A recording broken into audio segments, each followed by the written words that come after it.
What's good, everybody? This is Kevin Asani, and you are watching the Progressive Square. So glad to have you guys with us, with me today. And we have, as usual, a lot of interesting stories to cover. So we're going to get to it in a second here. Before we do, I just wanted to let you guys know to please don't forget to check out my Patreon page at patreon.com/progblacksmith. If you can become a patron and give me a generous contribution, it would be greatly appreciated. Also, for more information about this podcast, check out the Prog Square, hashtag the Prog Square on Twitter. That will direct you to all of my live broadcasts on Periscope, as well as every segment I post on YouTube. Let's see here. So let's get started here.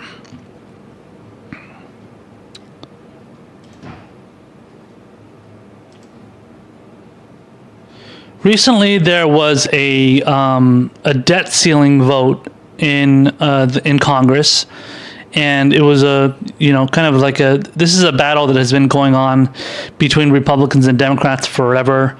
Well, it feels like forever, but honestly, a lot of it started mostly during the Obama administration, and when Republicans all of a sudden, after George W. Bush was president, all of a sudden the Republican Party pretended to be like fiscal conservatives, when under Bush, they were, giving Bush everything he wanted. Even many times Democrats were giving Bush everything he wanted as far as trying to, invade every country and then, put all these wars on the credit card and give tax cuts to billionaires and billionaires. And but the debt ceiling fight has not been as contentious as it was under Obama, because it seemed like under Obama, I can't tell. I don't remember if it was more of the Democrats putting up a fight under Obama to not, to kind of ask for more of the things that they want instead of giving Republicans what they want, or if it was the other way around. But either way, it hasn't been as much of a fight unless it's involved the border wall, and that was a few months ago when Nancy Pelosi and Chuck Schumer were in the Oval Office in the White House with Trump and kind of debating, well, this is the fight we're going to have, and then we're going to demand that you not shut down the government. That was another thing, kind of shutting down the government, debt ceiling type fights. And we're not going to let you shut down the government, or we're not going to shut down the government because of your demands regarding the border wall. So when it came down to a lot of these fights, honestly, it felt like the Republicans always got what they wanted under Obama. And according to this new article, it seems like things have not changed. And if anything, it's gotten even worse under President Trump. So I've got an article here from Common Dreams, another article from this publication written by my boy Jake Johnson over here. This is a guy that I always reference his articles on my show. We follow each other on Twitter as well. And, honestly, I should probably bring him on the show. I mentioned him so many times, but he writes really, really good articles for Common Dreams, a good progressive publication. And the title of his article here is titled, "It's as Bad as It Looks." And that's in quotes. So apparently it's a quote from somebody. And it says, "Pelosi under fire for debt ceiling deal that hands GOP power to kneecap progressive agenda." So let's get into the body of the article here. It says House Speaker Nancy Pelosi may have helped temporarily avert a looming financial crisis on Monday by striking a budget deal with the Trump administration. But progressives warned the agreement hands Republicans power to kneecap the next president's agenda by suspending the debt ceiling until after the 2020 elections. Former congressional staffers and other critics said that by agreeing to suspend the debt ceiling until 2021, Pelosi gave Senate Majority Leader Mitch McConnell, Republican of Kentucky, the ability to extract massive spending cuts and other concessions from a Democratic president in exchange for raising the debt limit. Paul Blest of Splinter wrote Tuesday that if, quote, if the eventual Democratic presidential nominee defeats Trump in 2020, this will be one of the things they have to deal with in their first year in office, end quote. If you really listen, Blessed wrote, you can almost hear Texas Senator Ted Cruz yelling on the floor of the Senate that Congress shouldn't raise the debt limit by $1 more unless President Bernie Sanders promises to drop his demand for Medicare-for-all. Wow, that's so true. In the lead-up to Pelosi's agreement with Treasury Secretary Steve Mnuchin, a number of commentators called for abolition of the debt ceiling, arguing it is an arbitrary and absolutely insane restriction that serves no legitimate purpose. Citing a Democratic source close to the negotiations, Blessed reported that, quote, the possibility of ending the debt ceiling came up and interest was expressed, but it was decided that it was too difficult to do in this particular agreement.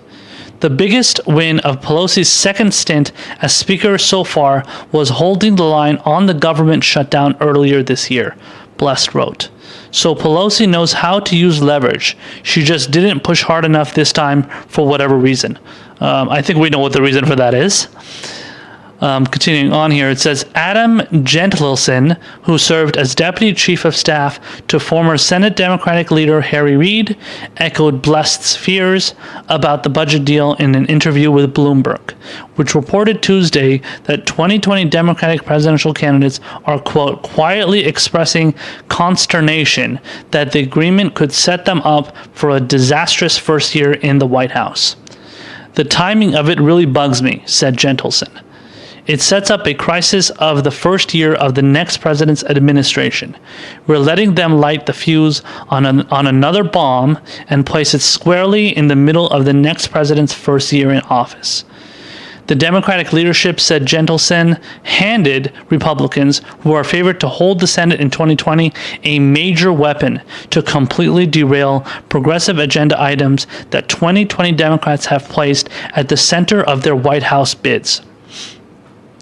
As Gentleson pointed out on Twitter, Republicans weaponized the debt ceiling against former President Barack Obama in 2011. What did I say?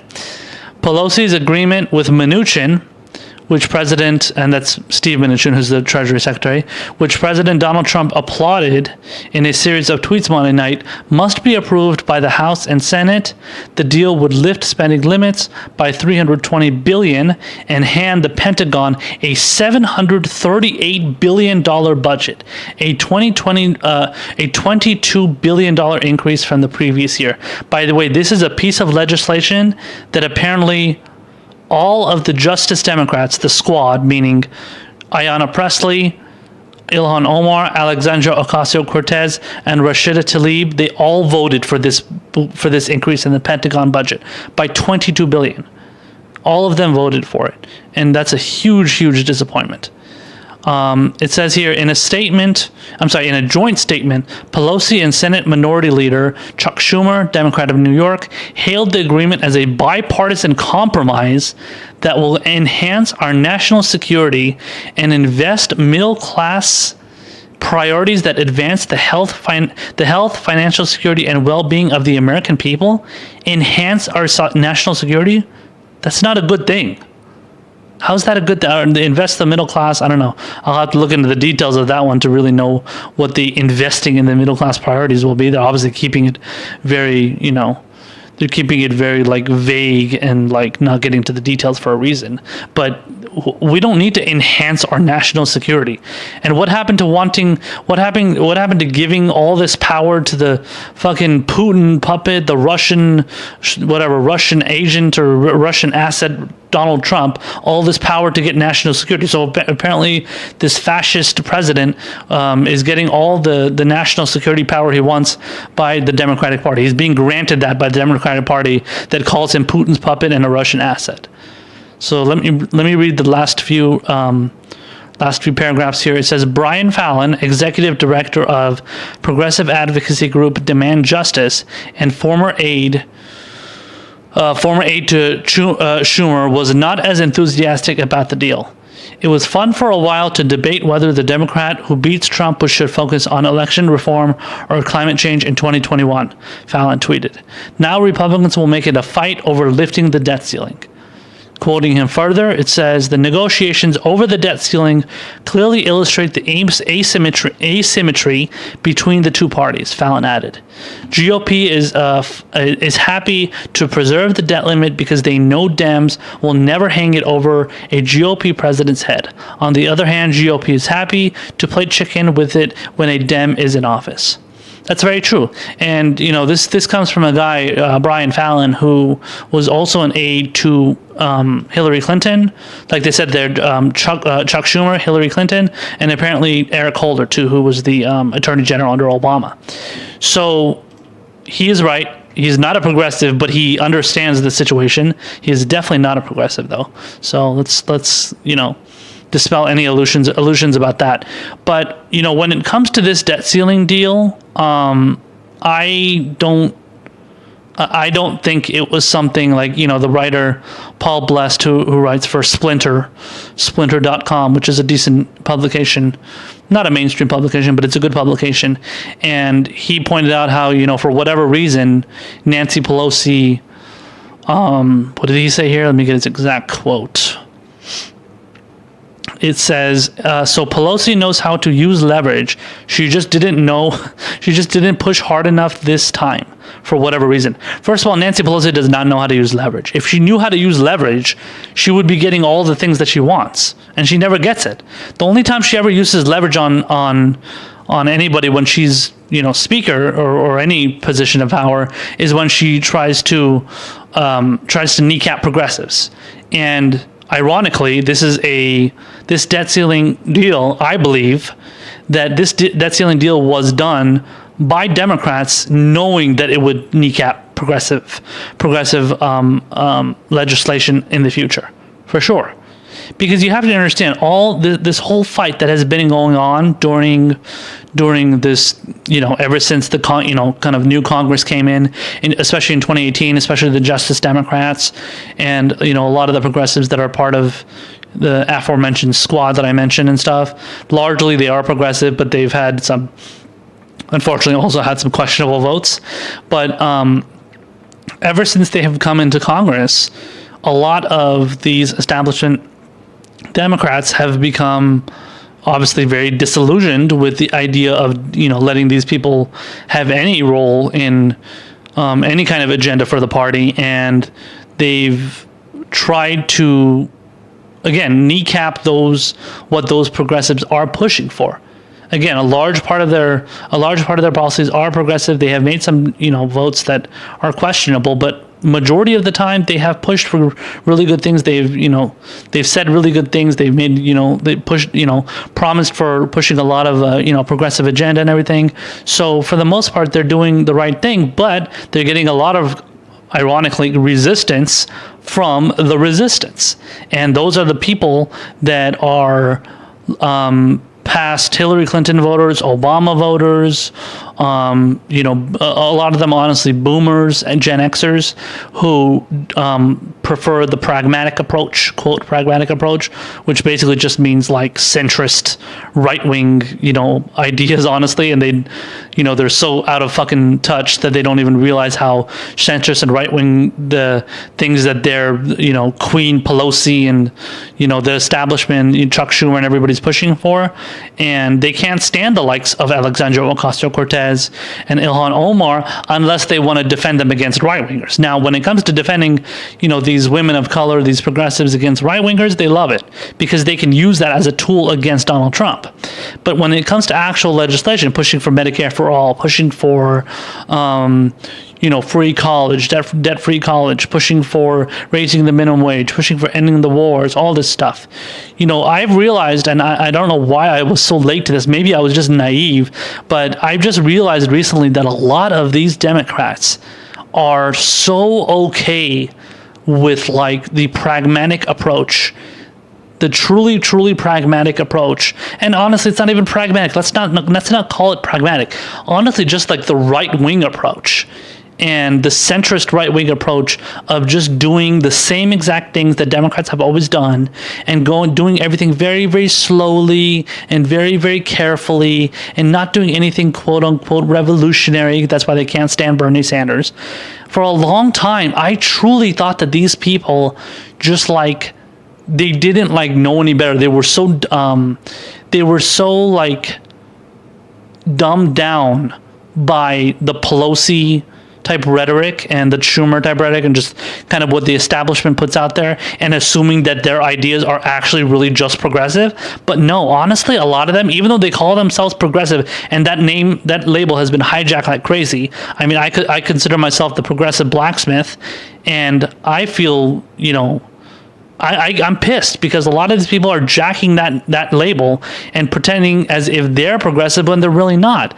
But they think they are because they believe, well, Nancy Pelosi must be a progressive because she's whatever, a congresswoman from and Speaker of the House or whatever, minority leader, whatever position she's been in from San Francisco. So she must be progressive because she believes in gay rights and she believes in, abortion and contraception, and she doesn't hate Planned Parenthood. I'm saying, like, the social issues. She's not a bigot essentially in that regard, and they see that her, whatever she's pushing for, they just believe that whatever she's pushing for, it must be progressive because she says that it's progressive. Honestly, that's ridiculous. Obviously, like, anybody that watches this show, anybody that follows, progressive channels, progressive, commentators like myself and Kyle Kalinske and Tim Black and Jimmy Dore and all these people that are pushing for actual, like, progressive ideals, progressive priorities, know that Nancy Pelosi is not a progressive. They know that she's not even close to being a leftist. So it's completely ridiculous. Anybody that falls for that is truly you're just not that smart, and you don't know anything about politics, and you've been dumbed down to believe that something is progressive when it's really not. And ultimately, when it comes down to it, the establishment, Democrats who call themselves progressives, they're just out there to kneecap progressives and do everything they can to make sure that the true, real progressive agenda doesn't get through. And they claim, oh, we're doing some, pushing this for the middle class and, expanding or whatever, improving the national security. Get the fuck out of here, man. You people those are not progressive ideals. I mean, if you want to get into the details, we'd love to hear the details of what this helping the middle class is, but I guarantee you it's not actually doing much of that. It's just like throwing a bone, if anything, to the middle class, just to, keep them happy so that they can keep supporting Democrats enough, but not, giving them too much because they know if they give too much, then it's like, oh, it's too far left. And obviously the Democratic donors and, all their lobbyists and stuff out there that are giving money to the corporate Democrats, they're going to take it away from them, and they can't stand that. So, but it's clear that the agenda that the Democratic Party is accepting is kneecapping whatever progressives want to do. This is not about the Republican Party. This is not only about the Republican Party kneecapping anything or kneecapping these ideas. It's about both parties getting together in a quote bipartisan way to ruin any chances for potential President Bernie Sanders to do something actually progressive. And they know they want to, if President Bernie Sanders gets in there and he's president, they're going to make sure to do everything they can to make sure that he doesn't get his agenda through. Democrats are going to be joining along with the Republicans as much as possible to make sure that Bernie would not be able to get anything through. And if he does, because they're going to see it as like a threat to the establishment, and they are the establishment, and they're going to see it as a threat to them, and they're going to try, from the advice that they get from their donors and strategists, their genius fucking strategists that they have, giving them ideas on how to sell out and, push for as much of a centrist, quote unquote pragmatic agenda. They're going to, try and do as much as possible to kneecap Bernie Sanders and what he wants to do, and other progressives and what they want to do. Because when it comes down to it, they only prefer the likes of Ilhan Omar and Rashida Tlaib and Alexandria Ocasio-Cortez, Ayanna Pressley, only because they're women of color. Those are all women of color. They're either black or Hispanic and Middle Eastern, and they only care about those women because they're people of color and they're getting attacked by Donald Trump. Otherwise, they don't give a shit about them, because when Nancy Pelosi was going after them and just referring to them as, just 4 women and they're living in their whatever Twitter world and stuff and with their followers, and basically saying that like their votes don't mean anything and their kind of their existence is just kind of like just them and that's it, and they don't have any supporters and nobody cares what they think, when in reality nobody really cares what Nancy Pelosi thinks, just among some like idiotic Dem loyalists basically. But actual progressives definitely care about what Ilhan Omar, Rashida Tlaib, AOC and Ayanna Pressley and all those people in the Justice Democrats think. And Nancy Pelosi and the Democratic Party wants to make sure to keep those 4 women and all these progressive advocacy groups to keep them from not pushing any kind of agenda that is going to be beneficial for the country, because they want to try and please their donors as much as possible. And that's ultimately what the agenda comes down to for the corporate Democrats, because they're corporate Democrats. And they know if they do anything that even remotely challenges the establishment and their donors and the people that give them money and bankroll their campaigns and their, put money in their coffers and stuff, they know that that's a danger. That's more of a danger than actually saving the country, from all of the problems that we're having. And ultimately, in my opinion, it's the Democrats that are the enemy that we at least need to be focusing on right now, for sure. Getting rid of the corporate Democrats, getting rid of the establishment Democrats, and simultaneously, of course, we're going to go after Republicans too and fight them too. But right now, the fight is against centrist Democrats, establishment corporate Democrats. Those are the people that we need to try and fight back against as much as possible, so that we can get our agenda through, and then we can take on the Republicans, who honestly, I believe that we can just fucking bludgeon over the head with our, wonderfully, popular policies, while their policies are just cut taxes and deregulate Wall Street and, invade more countries. That's their idea. And honestly, a lot of the times the corporate Democrats are the ones that agree with them, which makes fighting corporate Democrats so hard.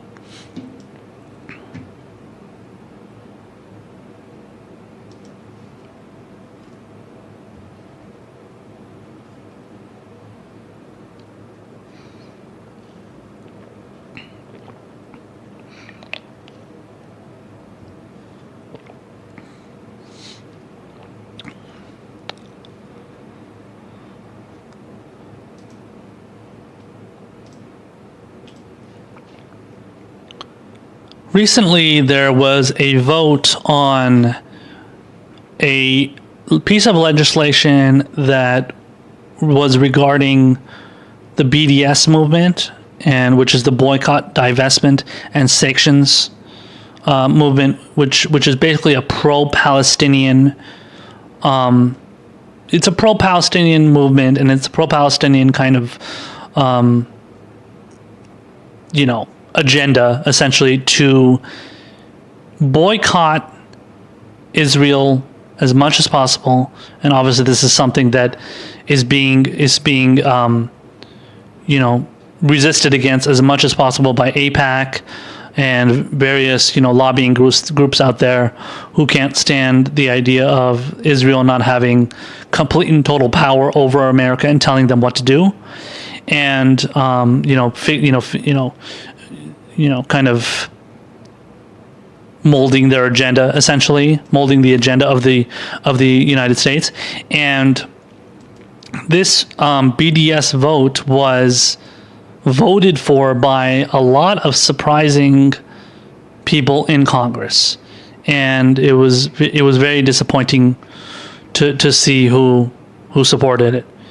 So let me get into the article here. This is an article from telesurenglish.net. Very, very good publication. It's actually one of these publications they've been the victim of censorship and among social media, especially Facebook and stuff. I think maybe Twitter, but mainly Facebook, which has gotten rid of their page. They're a very good publication. They cover a lot of stories that the mainstream media, in their ultimate shittiness does not cover and does not care about.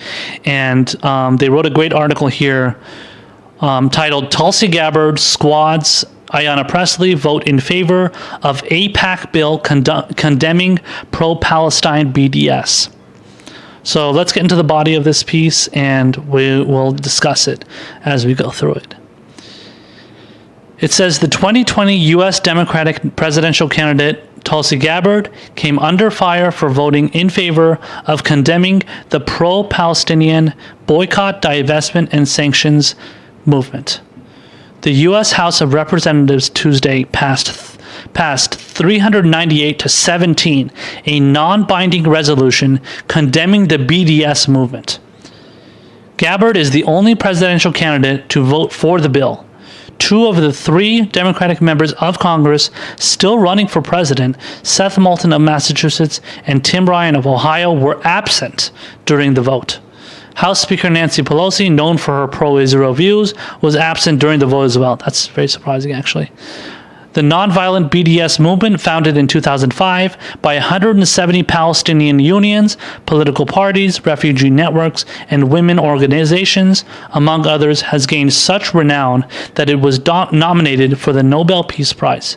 Inspired by South Africa's anti-apartheid movement, BDS calls for nonviolent pressure on Israel through boycotting any organization linked to Israel, withdrawing investment from Israeli companies, and sanctioning the country for its human rights abuse of Palestinians. Along with Gabbard, Congresswoman Ayanna Pressley voted in favor of the bill, while the rest of her squad, quote-unquote, namely Alexandria Ocasio-Cortez, Ilhan Omar, and Rashida Tlaib, voted against the bill. The House Resolution 246 says the, quote, boycott, divestment, and sanctions movement targeting Israel is a campaign that does not favor a two-state solution and that seeks to exclude the state of Israel and the Israeli people from the economic, cultural, and academic life of the rest of the world. The bill was introduced by the largest pro-Israel lobby in the United States, the American Israel Public Affairs Committee, known as AIPAC, in March. AIPAC has considered HRES 246 a top priority. Apparently this is a statement from AIPAC's website. It says Israel has long been targeted with economic warfare, as have American companies doing business with the Jewish state. Most recently, these attacks have taken the form of boycott, divestment, and sanctions. Congress has a proud history of defending Israel and American companies from such attacks. Please urge your representative to co-sponsor HRES 246, a bipartisan anti-BDS resolution, AIPAC's website said. Tulsi Gabbard, a self-professed progressive who opposes U.S. interventionist policies, received flack for supporting the bill, and so did Ayanna Pressley. People are legitimately surprised that a politician associated with the RSS movement RSS voted to condemn BDS. Idiots, wrote journalist Samira Khan. I've heard of her, yeah. She said that on Twitter, apparently. RSS is the far-right parent organization of India's ruling party, BJP. Their ideology is to establish a Hindu nation in India, and BJP supporters are involved in lynching of Muslim minorities in India. Gabbard has always spoken in favor of the Hindu majority in India and how India is a nation of Hindus. Ayanna Pressley was equally condemned, along with Congressman Roca. Many progressive groups came out opposing the bill. Jewish Voice for Peace, a pro-Palestinian Jewish American advocacy group, said the resolution quote, continues a dangerous trend of censoring criticism of the actions of the Israeli government. The Israel government has shown over and over that it will continue to violate Palestinian human rights with impunity. Rashida Tlaib, Ilhan Omar, Alexandra Ocasio-Cortez, Pramila Jayapal all voted against the bill. I don't think, Jayapal is not part of Justice Democrats, but she is part of the, I believe she's part of the Progressive Caucus. And might be one of the leaders, I think, of the Progressive Caucus. I know Mark Pocan, who we spoke about in a prior podcast, is the leader of the Progressive Caucus. But Jayapal is a part of it too. It says here, I stand before you as the daughter of Palestinian immigrants, parents who experience being stripped of their human rights, the right to freedom of travel, equal treatment, Tlaib said. So I can't stand by and watch this attack on our freedom of speech and the right to boycott the racist policies of the government and the state of Israel. So that is a really disappointing thing that happened regarding the vote, that especially coming from Tulsi Gabbard. Now I'm gonna play you guys a statement from Tulsi Gabbard where she kind of gives her take and says, this is why I voted on why I voted the way I did.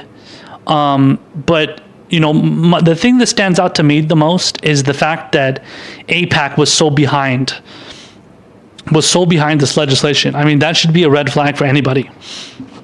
Anybody that that knows what AIPAC does. They are extremely anti-Palestinian. They are extremely in the pocket of, I would say, probably majority of members of Congress for sure. I mean, there's so many of them. You would think how many of them truly admire AIPAC. It's quite a bit for sure. And,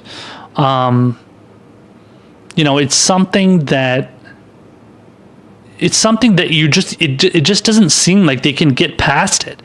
The power of AIPAC is so fucking strong.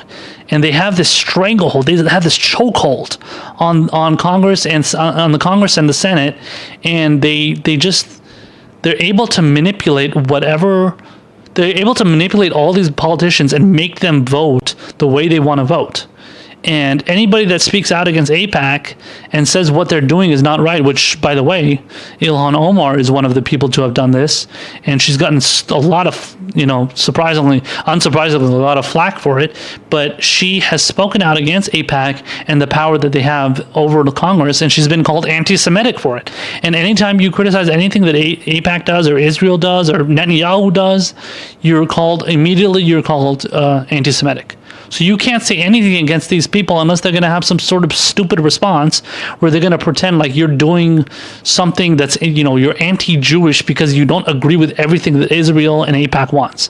And, Benjamin Netanyahu, who's a fucking right-winger, by the way, you don't do something that he wants or, AIPAC or Israel wants, then you must be anti-Semitic and you must hate all Jews and you must hate all the things that they do. By the way, it's kind of ironic claiming that Ilhan Omar, I don't know about anybody else that, that's been accused of this, but claiming that Ilhan Omar is anti-Semitic and anti-Jew, she's first of all, she ran under the Justice Democrats and the Our Revolution banner, which is run by Bernie Sanders, a Jew.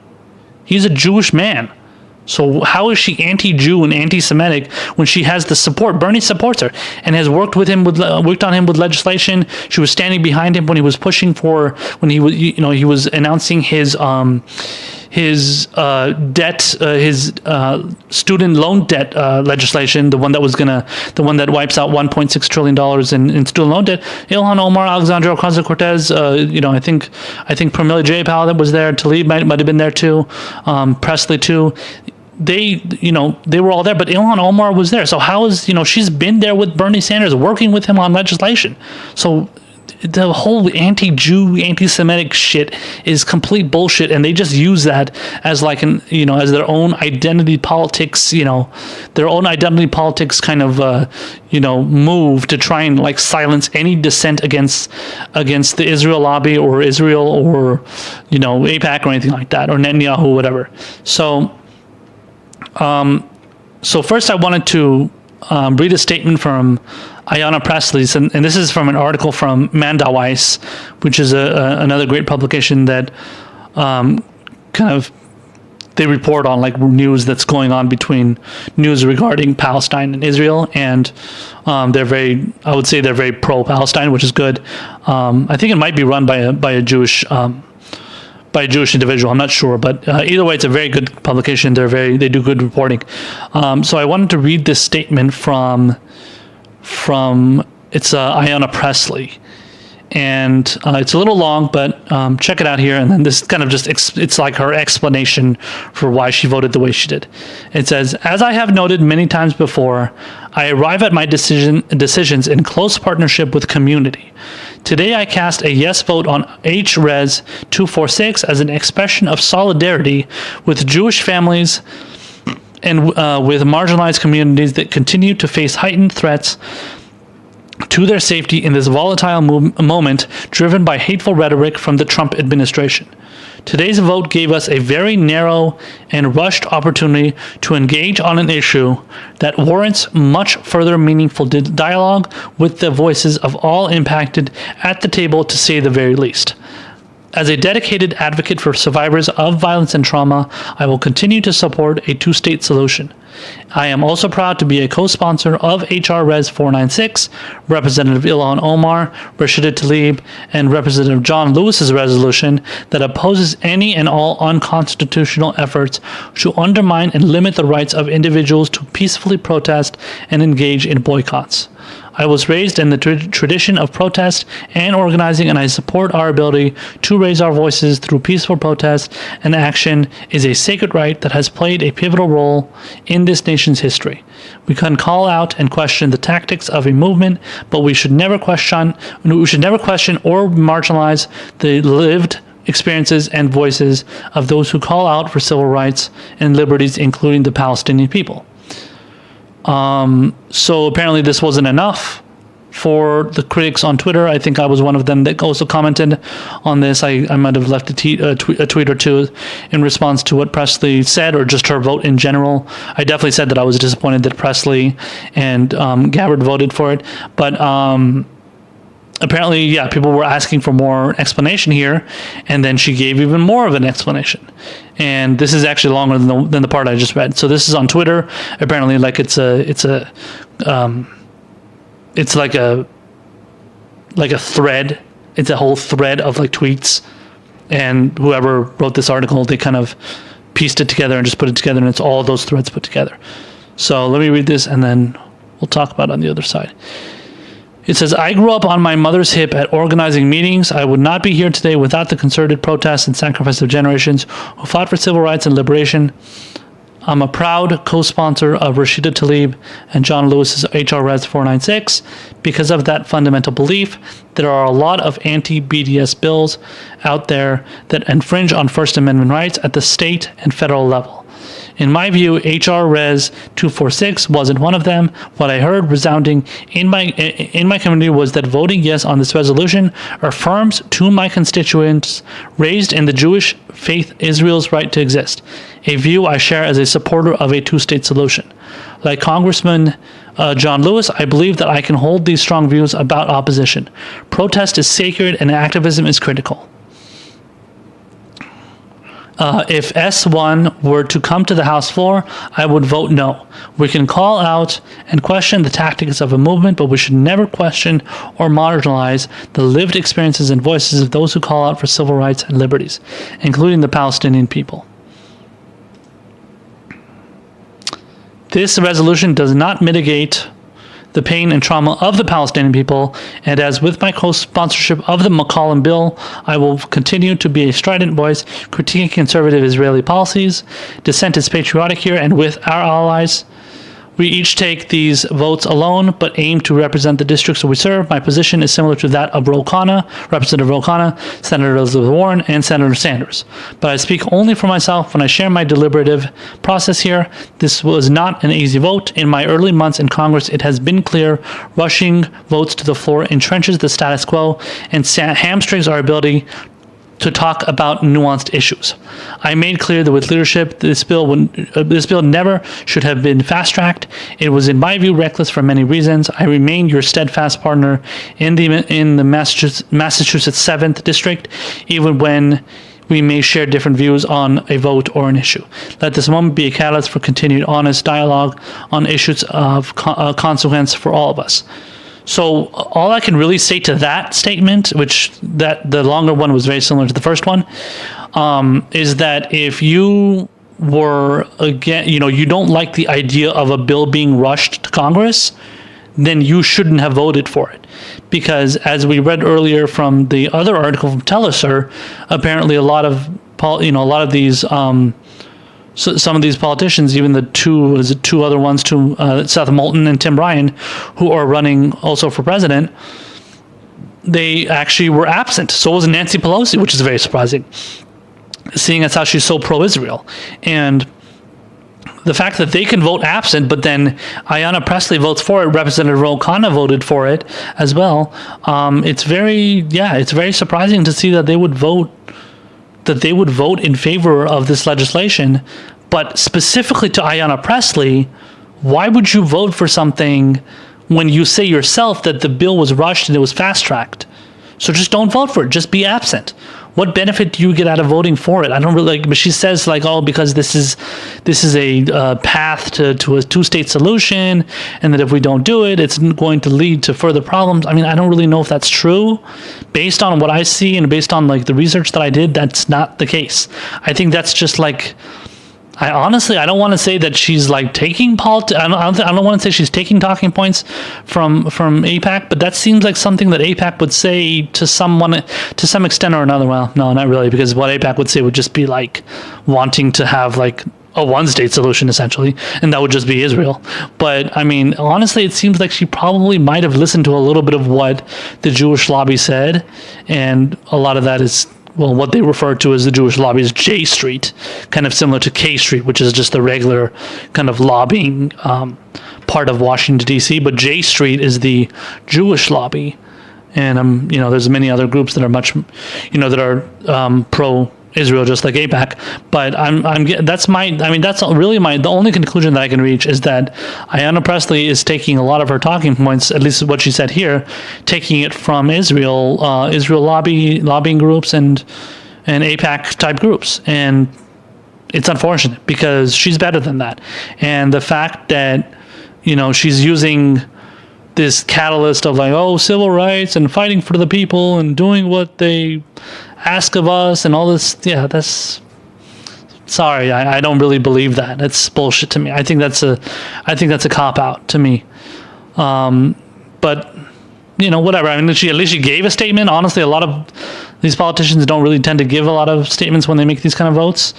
Another person, as I'm going to detail in a second here, let's just do it right now. I'm going to play this clip for you guys of Tulsi Gabbard giving a statement on what happened. It's about a 2.5 or 2-minute 20 long clip here. So why don't you check out what Tulsi says here, and then we're going to talk about it on the other side. Check it out. Now, I've fought. Some of you have sent me messages and posted on social. Some of you have sent me messages and posted on social media asking for more information about why I voted the way I did on a recent resolution talking about BDS. So I wanted to give you some background and talk to you about my commitment to defending our First Amendment rights. Nothing is more fundamental to the identity of our country than the rights and freedoms that are enshrined in our Constitution. Now, I've fought to defend these freedoms both as a soldier and a congresswoman, and it's why I will continue to oppose unconstitutional legislation like S1, a bill that does seek to restrict freedom of speech by imposing legal penalties against those who participate in the BDS movement. That's why I co-sponsored HRES 496, to affirm our freedom of speech and right to protest or boycott for any cause, as well as stating opposition to any legislative efforts that seek to restrict these fundamental First Amendment rights. Now, I voted for HRES 246 because I support a two-state solution that provides for the rights of both Israel and Palestine to exist and for their people to live in peace with security in their homes. I don't believe BDS is the way to accomplish that. However, I will continue to defend those who choose to exercise their right to free speech without any threat of legal action. Now, HRES 246 does not in any way limit or hinder our First Amendment rights. In fact, it affirms every American's right to exercise free speech for or against U.S. foreign policy, as well as the right of Israeli and Palestinian people to live in safe and sovereign states, free from fear and violence, and with mutual recognition.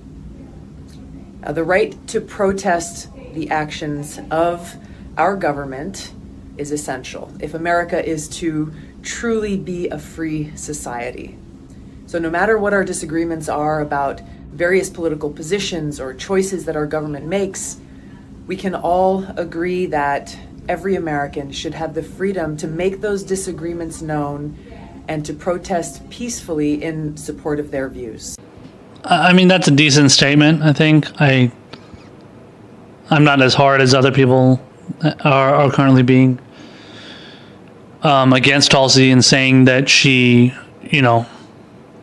she's kind of like, buckled to the kind of the demands of AIPAC and whatnot. But it's a little bit better of a statement than Presley because I feel like Presley is using too many excuses, talking about how, this legislation was rushed and this is not the way we should be doing things, but let me vote for it anyway.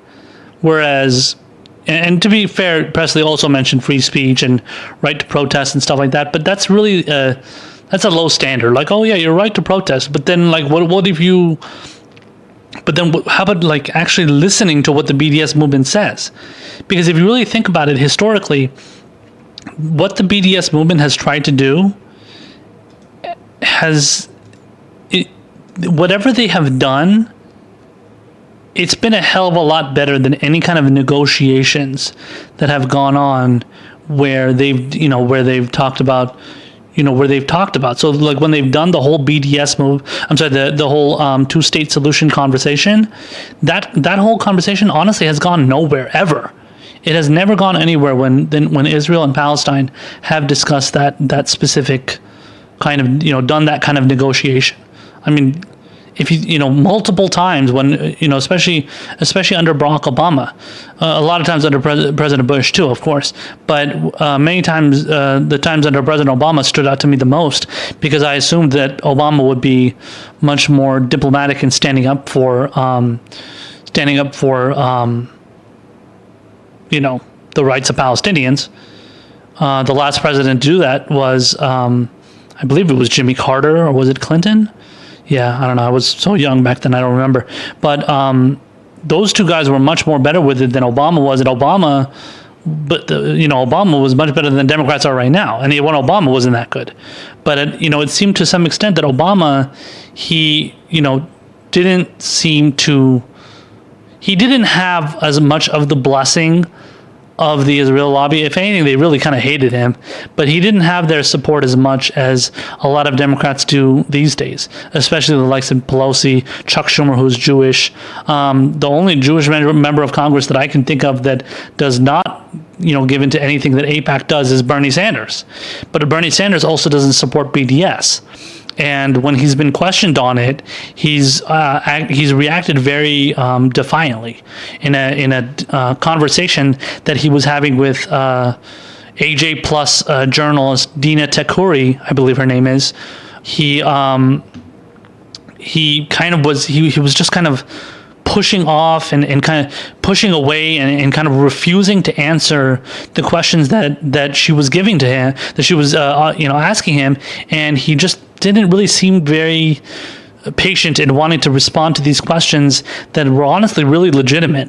And it involved a lot of just putting pressure on him to answer things that a lot of people are demanding out of their politicians. And while he's obviously, again, he's not a shill to the Israeli lobby, he He just can't stand answering those questions.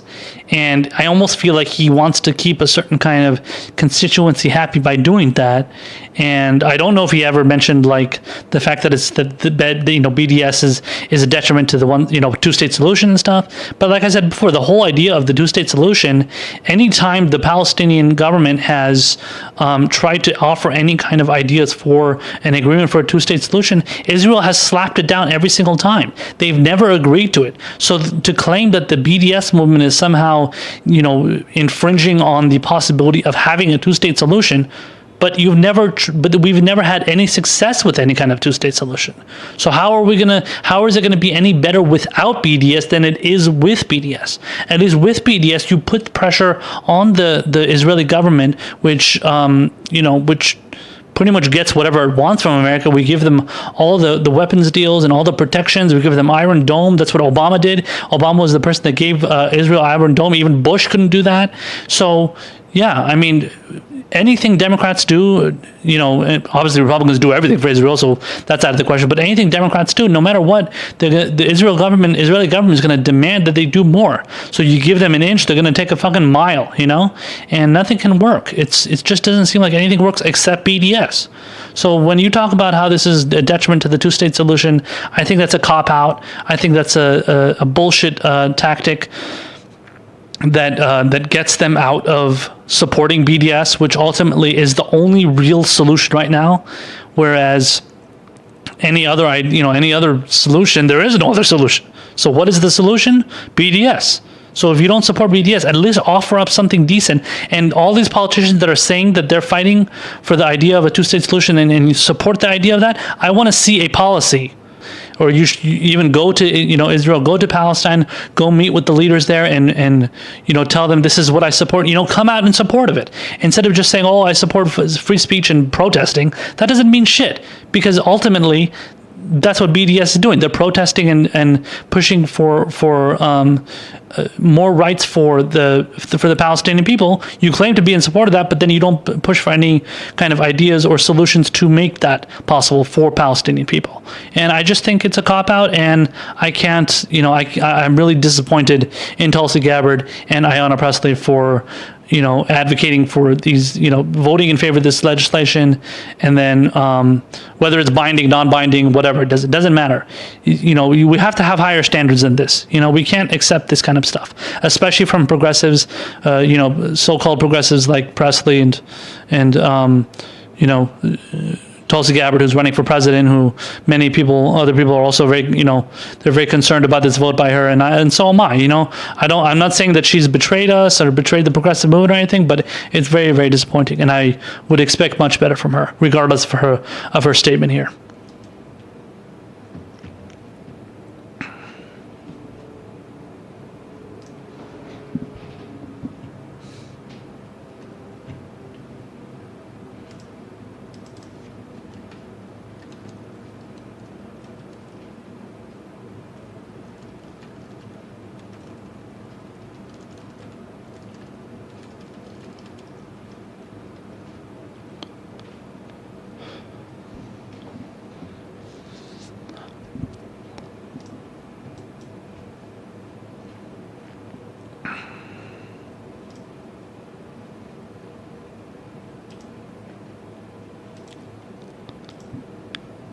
So, as many of you have obviously been following the Medicare-for-all debate, there is a lot of pushback, obviously, from the establishment wanting to not let Medicare-for-all happen, and not wanting to push for any kind of actual progressive legislation, obviously, and these are things that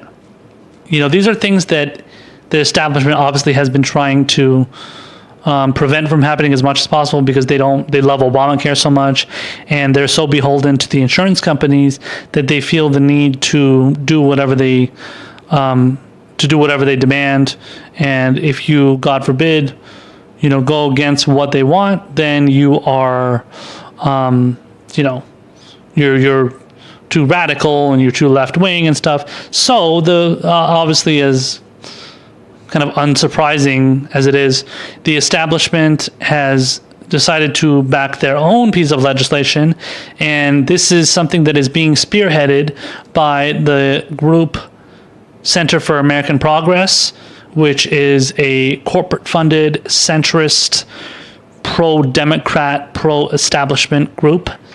It's run by Neera Tanden, who is a huge, massive Hillary supporter, anti-Bernie, very anti-actual progressive. Their name of their group is Center for American Progress, but they're not really progressive. That's progressive in name only, honestly. They're mostly just pro-Democrats and just Democrat shills, essentially.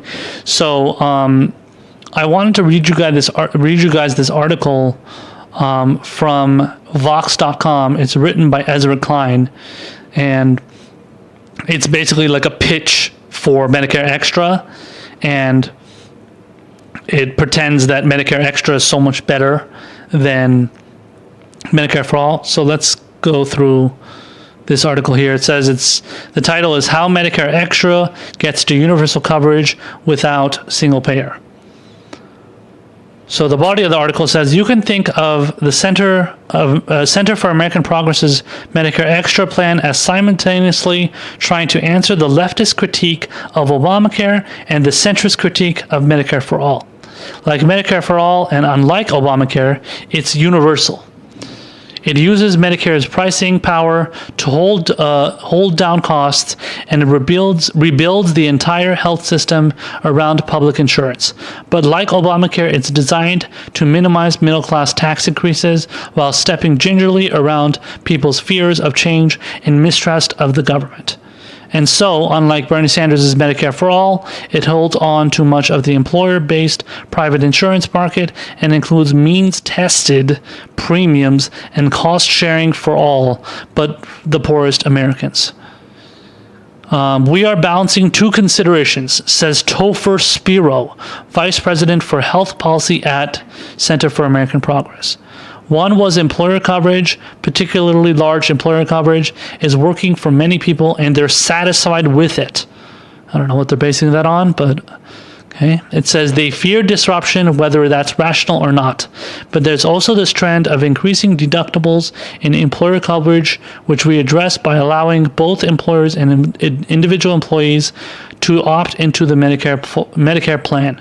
According to an analysis Center for American Progress commissioned from the independent healthcare consulting firm Avalier and provided exclusively to Vox, Medicare Extra would achieve universal coverage, adding $35 million to the insurance rolls while cutting national health expenditures by more than $300 billion annually.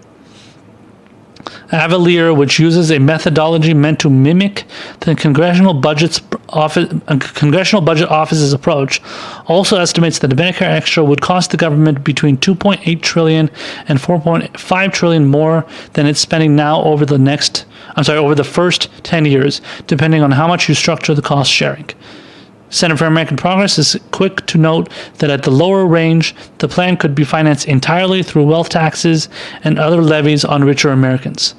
That said, the true costs of the plan would be somewhat higher because Medicare Extra takes about 4 years to phase in. A 10-year cost estimate underplays the actual running costs. Once the program is up and running, it will spend about $400 billion to $500 billion per year. $500 billion per year. Sorry. It says Avalier projects that by 2031, almost 200 million Americans would be on the Medicare Extra plan, with another 121 million in employer-sponsored coverage and $33 million. 33 million keeping additional Medicare. So while Medicare Extra would be the dominant insurer, it would be the only insurer. In this, Center for American Progress's plan inverts the status quo. It's a public system with some private options, rather than a private system with a few, often inaccessible public options. So it gets into much deeper detail here about what it's going to be, as far as like the details of what's going to kind of go into it and stuff. I'm not going to read the entire article. You guys can check it out for yourself. There's also somebody that is a supporter of Medicare for all, Bernie Sanders' plan that rejects this Medicare for Extra plan, and he says that it's a public option plan, but it's the most robust of the public options. It would in fact achieve universal coverage. The other public options can't claim that. So he's referring to like Biden's plan and stuff like that. I think probably what Kamala Harris is pushing for, maybe even Elizabeth Warren as well. So this, in my opinion, this plan is a Trojan horse. It is a way for people to think that Medicare for all can be achieved through Medicare Extra, when in reality it can't, because it keeps the private insurance market intact, and it does everything in a much more slow and, again, quote-unquote pragmatic way, as we've talked about before, with a lot of Democratic establishment policies. And ultimately, I think their goal is, the goal of this bill, or this idea, essentially is not a bill, but this idea is to push, is to advocate for the existence of private insurance as much as possible to please the establishment's donors, the corporate donors out there that are giving money to Democrats, and to not piss off any of those people.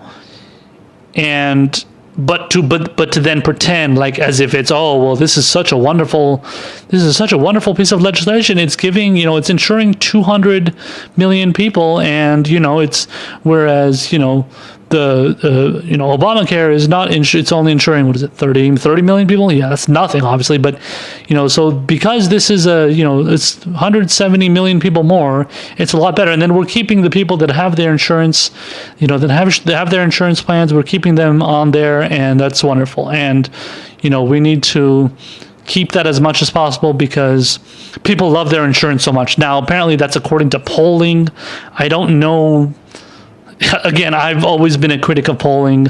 I've always maintained the fact that I don't truly believe what the polls say is truly representative of the American people. I just think it's a way for the establishment and for corporate media especially to push a certain narrative and talk about how this is the way things are, when in reality it's not. And sorry, I just don't really believe a lot of the things that they say. It's hard for me to really believe what they're saying, because ultimately when it comes down to it, private insurance, as much as they want to claim everybody loves it, private insurance costs a lot of money. It is not cheap. So all these companies out there that have private insurance plans, so they offer private insurance plans to their employees. It might be very good insurance, but it costs them a lot of money. And naturally, as any capitalist system wants, and certainly all the companies that obviously operate under a capitalist kind of agenda and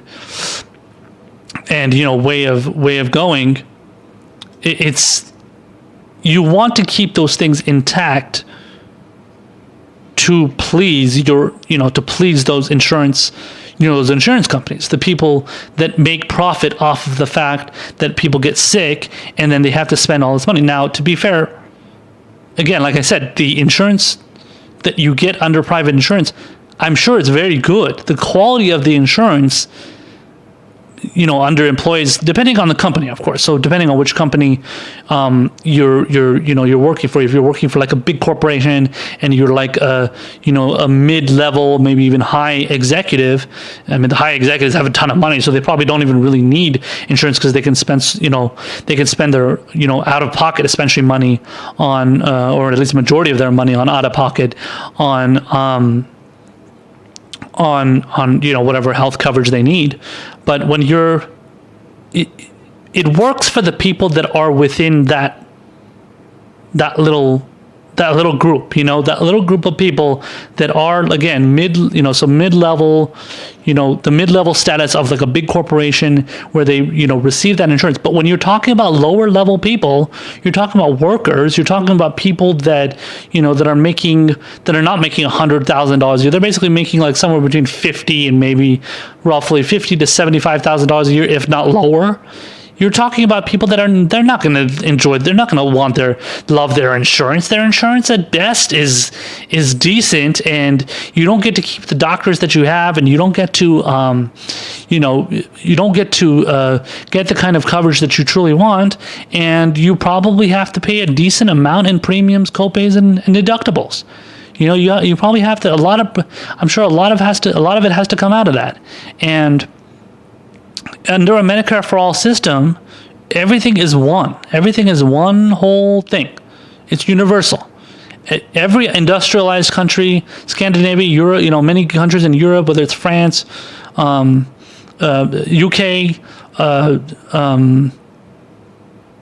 France, UK, Germany, a lot of these countries, they have all their, they have various different forms of like, essentially Medicare for all, single payer, whatever, universal coverage, whatever you want to call it. So they have various different types. Some are public funding of private institutions. Some are public funding of public institutions, and it's the kind of thing that you want to ultimately have because it helps the people. The big corporations aren't going to want it, though, obviously, because maybe they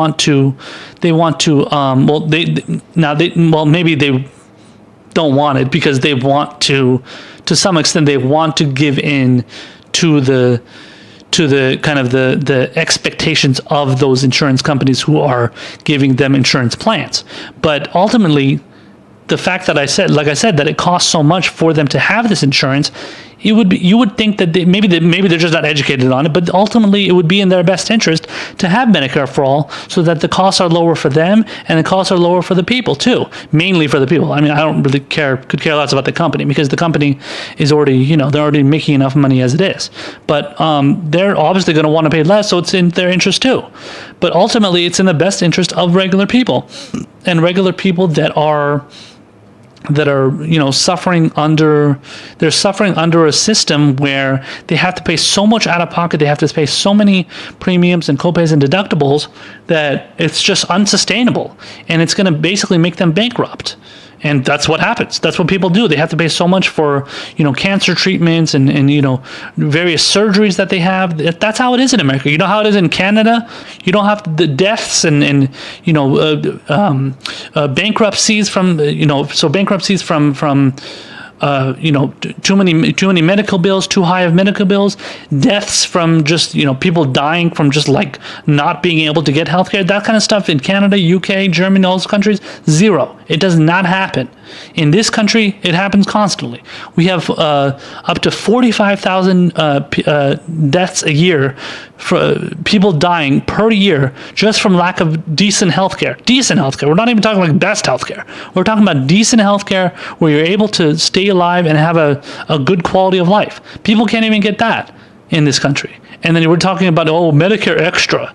Like, Medicare Extra is just a way to please the multinational corporations and the overall establishment, mainly the health insurance companies, big pharma, to continue making their profit while throwing a bone to Medicare the progressives that want Medicare for all. And ultimately, this is the thing. When it comes down to it, these middle of the road policies are not going to get you very well. They're not going to get you very far. This is something that Kyle Klinsky of Secular Talk has talked about multiple times. He's mentioned this multiple times, and I totally agree with him. And he says that when you push for something that is a centrist to so-called pragmatic position, ultimately the place that you're going to end up at is going to be the position of what the Republican Party most likely wants. So the best example is Obamacare. Now, obviously, Republicans hate Obamacare. They've tried to repeal it, 60-something, almost 70 times. But that's only because it has that label of Obamacare, and it gives people insurance, and, it's considered as like a a big, accomplishment for Obama. In reality, it's just an, accomplishment for Obama that should really not be something that you should even really be bragging about when you're just insuring 30 million people. But anyway, 30 million extra people. Not even extra, but just 30 million people. Everybody else is still fucking dying on the streets. But, when you think about something like Obamacare, that was a piece of legislation that, it happened because the initial position of the Democratic Party was the public option. People, I fell for it when they claimed, oh no, we're in support of Medicare for all and universal coverage. That's bullshit. The Democratic Party never really truly supported universal coverage in this century. When it was Hillary Clinton and she was the first lady and everything, and she was kind of, pushing for that legislation and that idea, essentially, Hillary Care or whatever it was. And when she was there, yeah, she was pushing for that kind of stuff, and that was great. And then the position of the Republican Party was Obamacare, or what is now Obamacare, essentially, was the idea of the individual mandate and the health insurance companies and healthcare companies being involved in, the negotiation of just, pretty much getting whatever they want. And while also being like, oh yeah, we'll put people on insurance under this individual mandate because obviously they need to have customers, right? So that's the whole idea of the individual mandate. The fact that the Republicans hate it just makes no sense. But Obama and the idiot Democrats, they tried to appease the Republicans by pushing for Obamacare, by pushing for the idea that was initially a Republican plan that was crafted by the Heritage Foundation. Richard Nixon was pushing for it when he was president of the United States, and then Newt Gingrich and Chuck Grassley in the House, they pushed for it. They wanted that to happen, House or Congress or Senate or whatever. When they were pushing for it when they were there, and that was in the 90s, like I said. But again, it was the response to Hillary Care, which was universal coverage at the time. To her credit, to Hillary's credit, at the time, she was actually pushing for universal coverage, and that was legislation that was that was good at that time, being pushed by Hillary. And maybe it wasn't necessarily Medicare for all, but it was a hell of a lot better than the individual mandate or what Obamacare is now. So the fact that the Republicans were pushing for what's Obamacare today back then, and now they fucking hate it, and they pretend as if it's socialism, it's fucking bullshit. But my larger point, and the point that I'm trying to make here, is that when you push for the most far left, whatever you want to call it, leftist, legislation, especially when it comes to things like when it comes to healthcare, you might get something in the middle. Actually, in the middle, Obamacare is not in the middle. Obamacare is a right-wing plan. So that's not the middle, and then everybody pretends like, oh well, that's we got something at least. No, you didn't. That's not acceptable. Getting something is not honestly, it doesn't mean anything anymore these days. People are still dying from lack of healthcare. I said 45,000 people are still dying from lack of care. That hasn't changed under Obamacare. Maybe it got a little bit less. Maybe it's not ultimately 45,000, if not more, but it's still not good. People are still dying, period. So that should be unacceptable to anybody out there that sees that this plan, these ideas, this legislation, these ridiculous healthcare policies are not working for us, and we need to push for something like Medicare for all. We need to push for single payer. We need to push for the Scandinavian style, German style, UK style, French style healthcare policy. That's what we need. We don't need these bullshit Medicare for extra plans that honestly are just, like I said, they're Trojan horses to kneecap Medicare for all and make everybody think that it's better than Medicare for all, claiming that it gets us to universal coverage faster. That's garbage, man. That's bullshit. That's not true at all. For Vox to be publishing this is shame on them, because they're pushing this as basically they're doing the bidding of CAP, Center for American Progress, doing the bidding. Ezra Klein is the one who, he's the publisher for Vox. He founded Vox, which is honestly just a neoliberal centrist publication majority of the time, 89% of the time. And this is a perfect example of that, because Ezra Klein is trying to advocate on behalf of whatever the corporate establishment, fake progressives are pushing for, and pretending as if, oh no, their plans are the actual progressive policies. They're the plans that are actually going to work. They're the plans that we're going to get get single payer faster than Medicare for all, even though the Medicare for all systems are all in these other different countries, whether they're public funding for public institutions or public funding for private institutions. Either way, that's a hell of a lot better than anything that you're seeing from these stupid Medicare for Extra plans. So don't fall for the bullshit. That is not, Medicare for Extra is not going to work. It is not a good plan. So just take that thought out of your mind. Don't buy any of this bullshit that Ezra Klein and these pathetic centrist establishment shills are pushing. They are trying to water down Medicare for all as much as possible and pretending that it's better than Medicare for all. That's what they're trying to do. And they're trying to destroy Medicare for all, and they're trying to convince you that it's going to be better. Do not fall for it. Don't. And if you do, you're an idiot. That's the bottom line, period.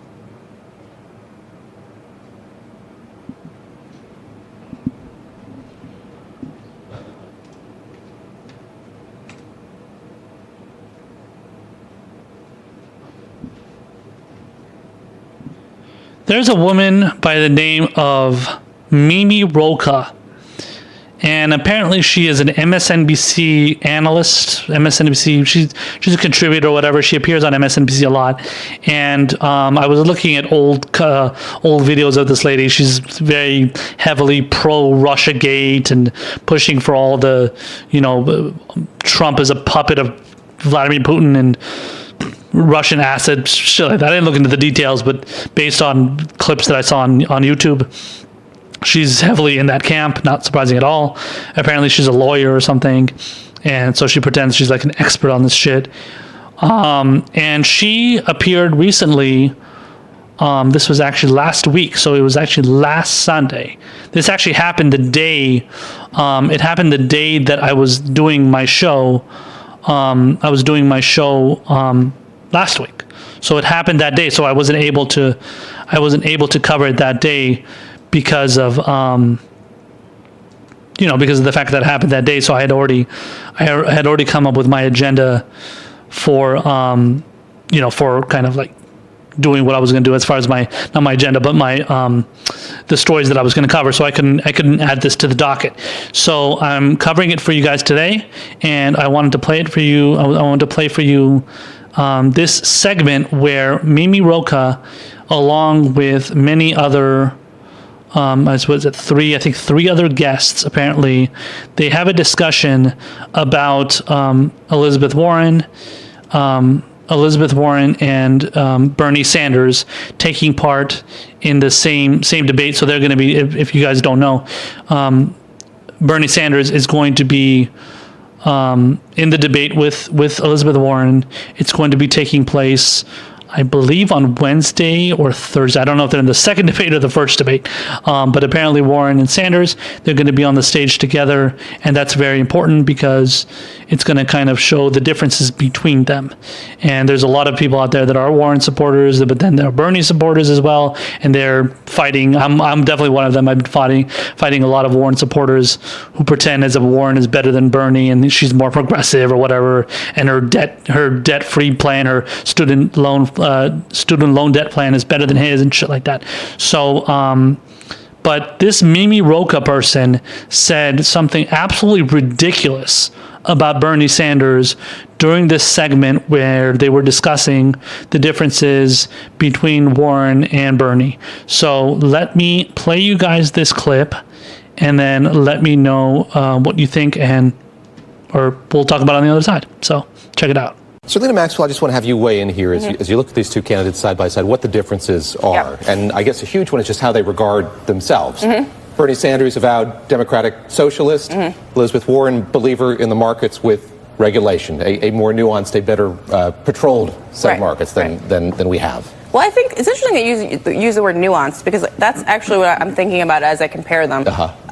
They obviously have the same, similar set of values in terms of what the government should be doing for the American people and how you should regulate that government so that it works for everybody, right? They agree on that. They don't agree on the approach to get there. And in Elizabeth Warren's case, I actually know in detail how she wants to get there. And I would say that in Bernie Sanders' case, there are certain policies like Medicare-for-all that he put out a lot more detail than some of his other ideas. I don't have as much of the detail of how we're going to transform the healthcare industry, to quote, something he says all the time, right? And so how are you going to transform it? Elizabeth Warren, on the one hand, will tell me exactly how. Sometimes Bernie Sanders does not. So I think it's very important to have them on the same stage at a debate so you can make that direct comparison. You don't need to pay attention to political analysts like me, where I'm saying one is a little bit more heavy on the details than the other. You'll be able to see that. How much does that permeate the debates, John? We've had one thus far, and Elizabeth Warren has all of these plans, all of these proposals, as Serlina is saying. How does that manifest itself on that debate stage? How much does it matter when you have these two candidates side by side, the granular detail in a plan like that? Well, I think it matters a lot because Elizabeth Warren has branded herself as the more practical of the two, the more concrete of the two, and she's been kind of eating his lunch for the last couple of months. She had a plan for that, arguably. What's that? She had a plan for that. She had a plan for that. Look, the difference between running as the only alternative to Hillary Clinton, who is a baggage-carrying establishment candidate, not a terrible candidate, but she had problems, is much different from running in a field with 20 people, including people who share your values and your approach, who are more effective in certain respects politically. Elizabeth Warren's also a Democrat. Bernie Sanders is not a Democrat, and he did not do especially well with self-identified Democrats in the 2016 election. He did better with independents. So I think that Elizabeth Warren has done a very effective job so far. Can she keep it going? She has some problems of her own. We'll see. I like that Bernie Warren spoonerism. Put that on a bumper sticker, perhaps. Let me ask you lastly, maybe just, how you study these debates and look at these debates, how you think that this distinction is going to be made on the debate stage in Detroit. Well, look, first of all, I think what the first debate showed us is that they do make a difference, right? We've already had at least one candidate drop out. So, it feels like this is going to narrow it further and further. I think, having Bernie Sanders and Elizabeth Warren next to each other will really highlight, because for me, as, again, I'm not the political analyst here, but just as a woman, probably considered a somewhat moderate Democrat, Bernie Sanders makes my skin crawl, and I can't even identify for you what exactly it is, but I see him as sort of a not pro-woman candidate. And so having the two of them there, I don't understand young women who support him. And I'm hoping that having him next to her will help highlight that, because those are the people that if I were her, I would want to say, well, why are you supporting him and not me if you're going to choose between the two of us? We'll leave it there. Come back in just a moment. Mike Memley, thank you very much, joining us from Iowa this morning.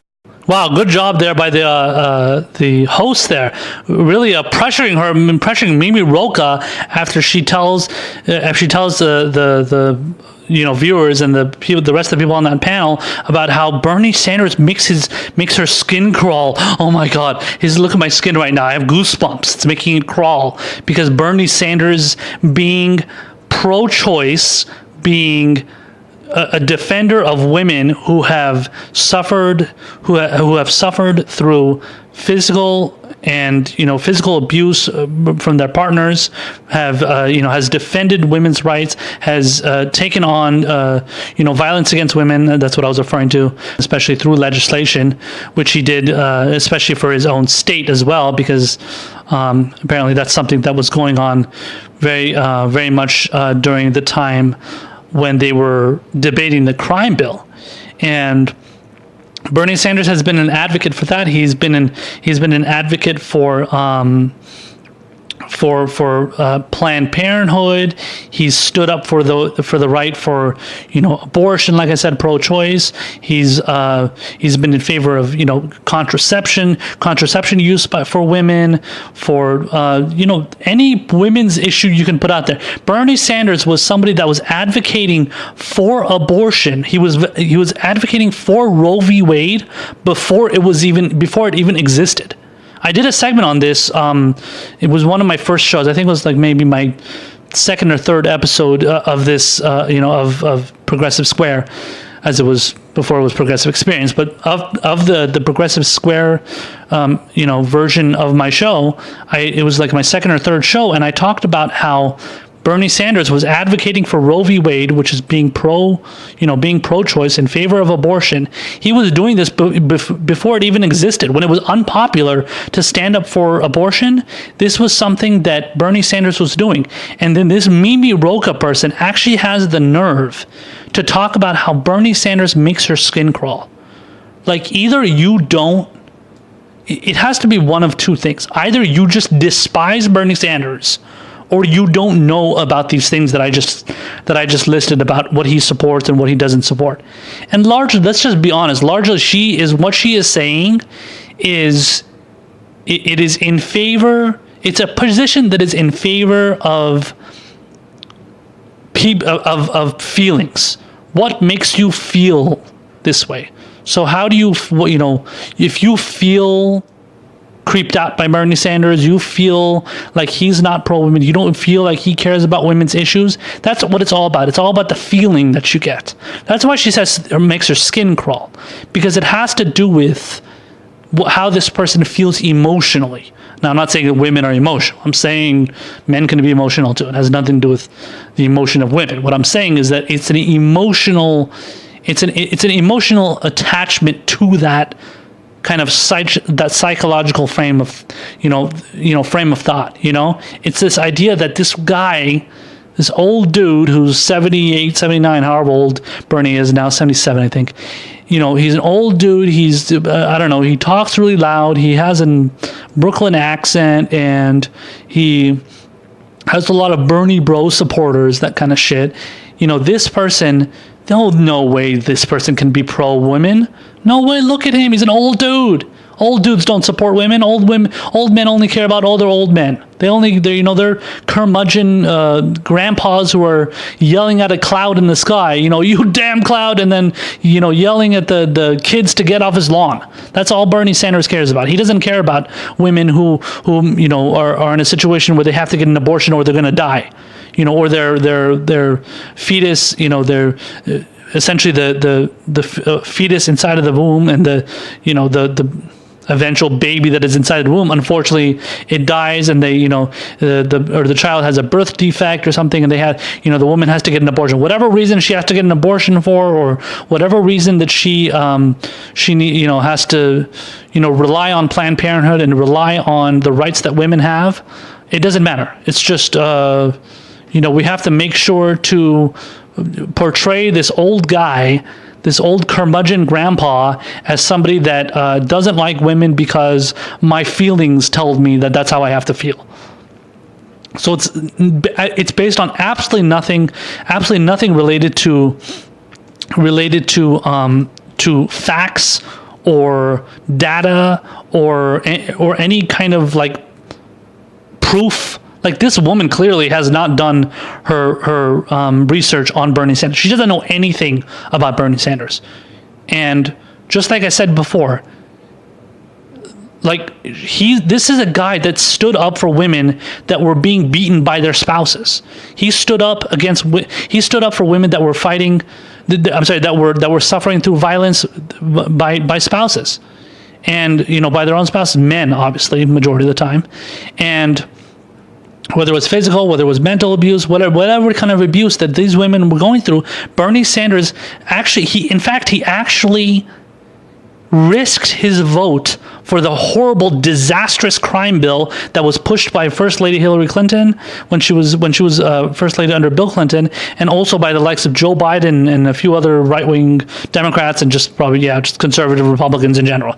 But this was something that Bernie Sanders, he risked his vote and I have a video of this. I'm gonna post it in the description box for my in the description box below, so you guys can check it out. But I made a video where I detail. This is a video I made back in 2016 when Bernie was initially running against Hillary, and I talked about this is the reason why Bernie Sanders voted for this piece of legislation.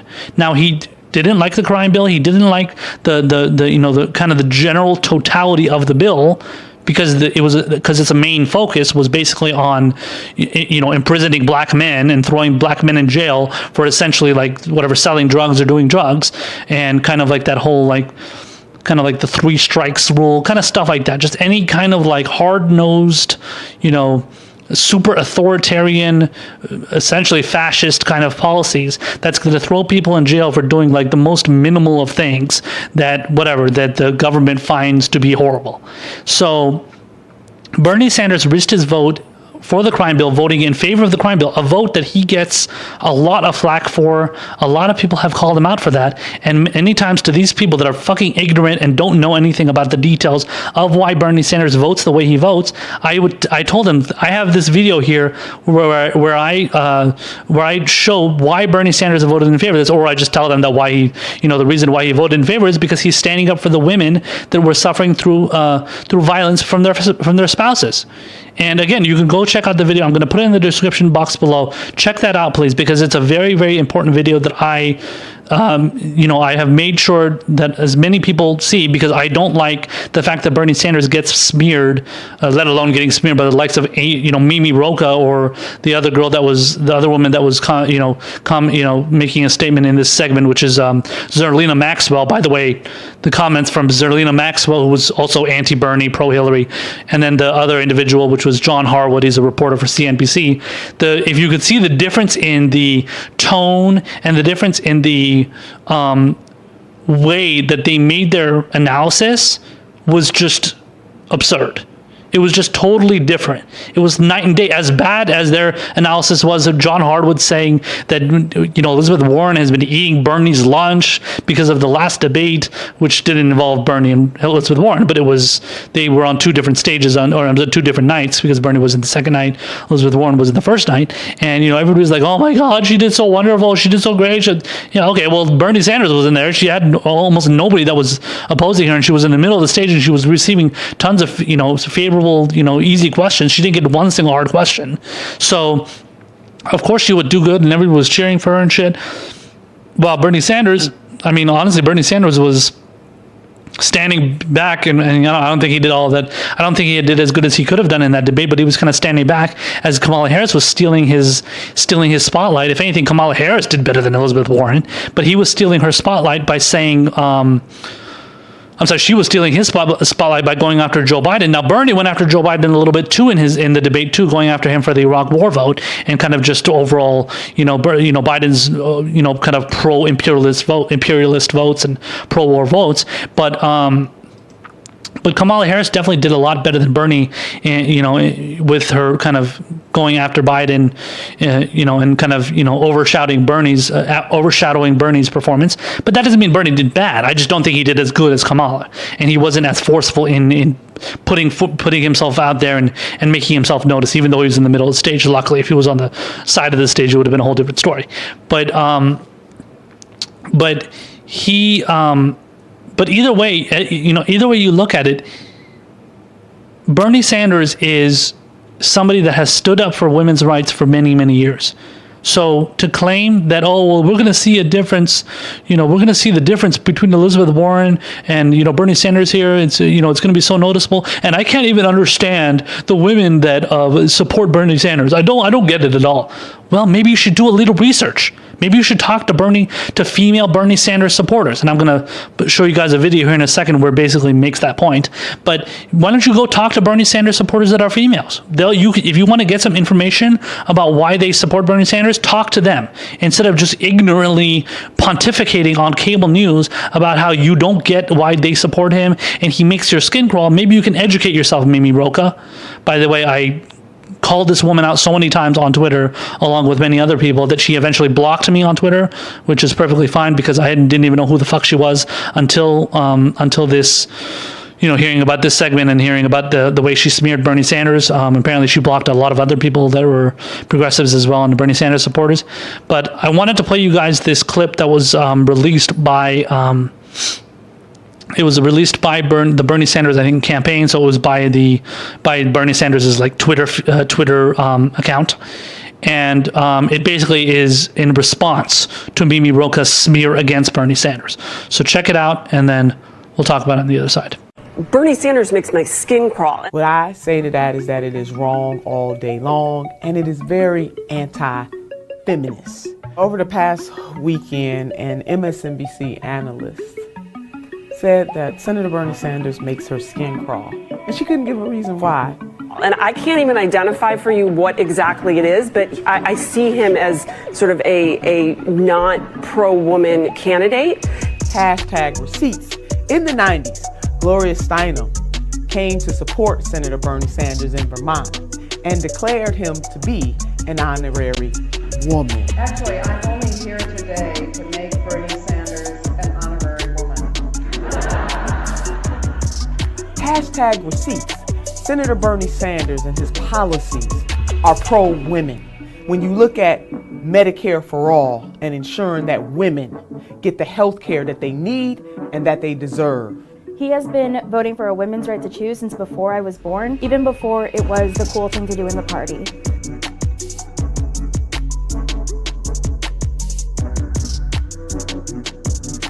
Black women are 3.5 times more likely to die than white women in childbirth. And a large part of that problem is due to the fact that many women in this country, black women in this country, are uninsured.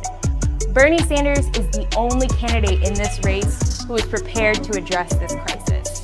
And as someone that comes from a low-income background, I grew up with a chronic medical illness. Medicare-for-all, coupled with the cancellation of all student loan debt, would completely change my life. His debt cancellation policies would help me and my husband be able to participate more in the economy. Hashtag receipts. Senator Bernie Sanders has been one of the more robust and biggest champions for pay increase. And what we are hearing from women is, why is it happening that they are sitting in an office making 79 cents on the dollar compared to a man in that office? That has nothing to do with economics. It has everything to do with sexism. Because for so long in this country, unfortunately, women have been paid lower wages than men, and raising up the floor to a basic living wage would help millions of women in this country. In 1963, there was a photo taken of him being dragged away by police. What that photo doesn't show is that he was chained to 2 black women who were protesting discriminatory school policies. As a black woman, that lets me know that he's on our side and always has been. Well, as an undocumented young woman, I support Senator Bernie Sanders because he has never made me feel like I'm any different from any other constituent that he has. So let's be real. Senator Bernie Sanders is as pro-woman as they get. So Women for Bernie, this is a clarion call to you. Please share your stories as to why you support Senator Bernie Sanders, because he is pro-woman, but more importantly, he is pro-humanity.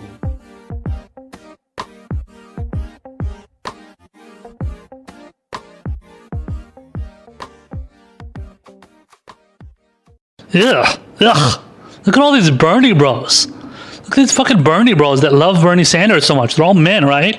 All these white men that love Bernie Sanders. Can't stand it. Oh, that's right. That was a bunch of women. And the main woman talking there was Nina Turner. Wonderful surrogate for Bernie Sanders. Someone I have spoken to and I have defended against the racist and sexist smears of centrist Democrats. The same kind of centrist Democrats like Mimi Roca. I have defended her against this, and she personally thanked me, which I'll always remember, because that was, something that, she's such a sweet lady. I love Nina Turner. She's loved by all Bernie Sanders supporters because she's such an authentic, wonderful, nice lady. And, I would love to meet her one day and let her know I was that person. So that was kind of my own kind of moment where I don't know, I guess I felt a little important. But anyway, but yeah, so I mean, like, look at that. That's like, these are all these women that are defending Bernie Sanders, and then we're talking about how, in the media, honestly, it's always a conversation about how all of his supporters are fucking men, white men, and young people that hate women. Essentially, Bernie bros, all that bullshit. That's all you hear. That's all you've been hearing since 2016. Heard it through 2017, 2018, and then now 2019. And we're still going to be hearing it in 2020. And then we're still going to be hearing it in 2021, 2022, on all those years on whether Bernie Sanders is president or not. We're going to be hearing that shit constantly because it is a narrative. It is a bullshit narrative that is pushed by the establishment. It was pushed by Hillary Clinton. It was pushed by all of her strategists. It was put out there in the media. It was thrown out there as like a fishing hook for somebody to latch onto, and then to just use, just take it out into the fucking as mainstream depths as possible, and make it as much of the fake news as possible, to steal a term from Donald Trump. And it is fake news. There is no fucking Bernie bros. There is no, men, only men out there that support Bernie Sanders who are sexist. Are there people that are like supporters of Bernie Sanders who are a little bit combative? I'm one of them. Are they a little bit combative? Are they a little angry? Yeah, because we're pissed off about how he gets fucking smeared. And we're pissed off that these centrist Democrats push for shitty policies, and we're advocating on behalf of Bernie Sanders, and we're saying that this is a guy that cares about other people. He cares. He's pushing for Medicare-for-all. He's pushing for people to have better to live better lives and have better health outcomes instead of fucking dying on the streets because they can't get decent care. Just like in the last segment when I talked about Medicare, the whole Medicare-for-all, Medicare for extra battle. Bernie Sanders is pushing for policies that are going to help the people. And then you're talking about how, he's sexist, even though the policies that he's pushing for helps women, just like they said in that video. Just like Nina Turner said in that video, and just like all the women that spoke in that video said. They know that he supports their the things that they need, so all their needs that they need that are women's needs, Bernie Sanders supports that, and he's pushing for it. And this is something he's been doing his entire career. Like I said before, he was pushing for Roe v. Wade before Roe v. Wade was even a thing. Nobody even knew what the fuck Roe v. Wade was. Nobody wanted to be in favor of abortion, but Bernie Sanders was in favor of abortion. He didn't care whether or not it was popular. He cared about the fact that it was the right thing to do. So all these fucking assholes like Mimi Roca, like Zerlina Maxwell, and all these other stupid ass, Hillary bots from, leftover Hillary bots from 2016 who are still lashing out at Bernie Sanders for daring to challenge her on her shitty ass record.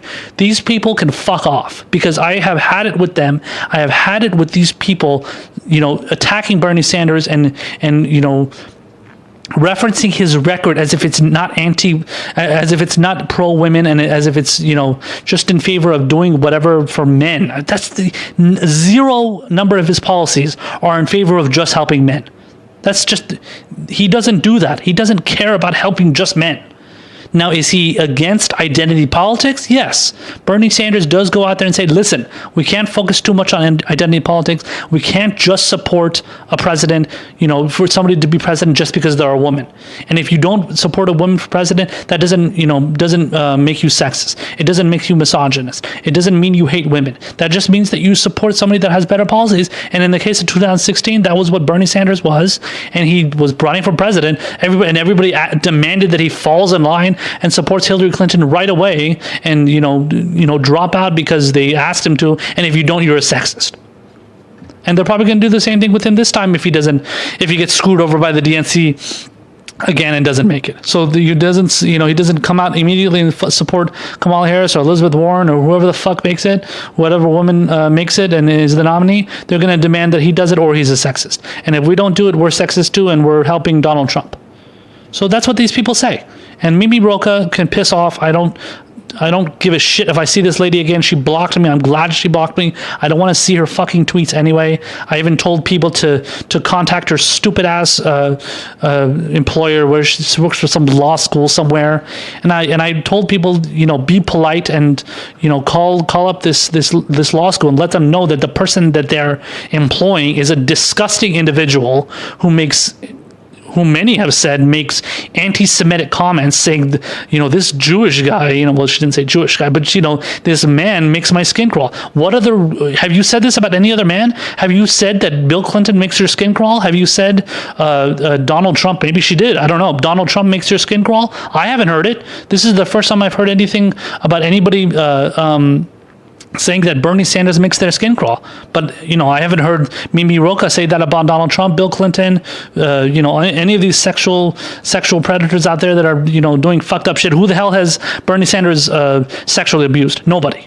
Period. He hasn't done he hasn't done any bad shit to no woman. And he has a wife who he's been married to for how many years? 20, 30 years? I don't know how long. I think it's 35 years or something. So get the fuck out of here with this skin crawl shit. And I don't understand Hillary. I don't understand Bernie, female Bernie supporters and why they support him. It just doesn't make any sense to me. Fucking ignorant. Can't stand these fucking ignorant people. It just annoys the hell out of me. So obviously you can see I'm worked up, but at the end of the day, we need to, at the end of the day, honestly, we need to fight back against these people. But ultimately, I think these attacks that go against Bernie Sanders, ultimately, I think it helps him. Because not only does it fire up his base, but it makes people, which makes people, a lot more people actually donate to him, which is good. Because people get angry at the fact that he's getting smeared, so more people give him money. And they give it in small amounts because they're small donors. It's not getting money, $2,800 from a bunch of big-ass donors. Maybe he has gotten that amount from some people, but that's not majority of him. Majority of his donors are all small donors. If not, it's 80, 90% of them? But anyway, yeah, if anything, this just helps Bernie. It makes Bernie look better, and this was a great response in that video that they did where Nina Turner, she told all the women, as the women did in that video, told all the women to, give their messages of, why you support Bernie Sanders, how you think Bernie Sanders is going to help you and what you want as a woman, how you want to be represented by Bernie Sanders, and how you think he's a great advocate for you. And that's wonderful. It's a great video, and I'm glad that Bernie has all these people defend him, and I'm always going to be somebody that's going to defend him as well, because I can't stand these smears. So if anything, just keep smearing him, and we're going to keep getting fired up defending him, and you guys can block us as much as you want, because we're going to call you out as much as possible. So good luck to you, Mimi Roca. You're going to have a lot of people to block in the next, maybe if you haven't already blocked them all, you're going to be blocking a hell of a lot more people after this too.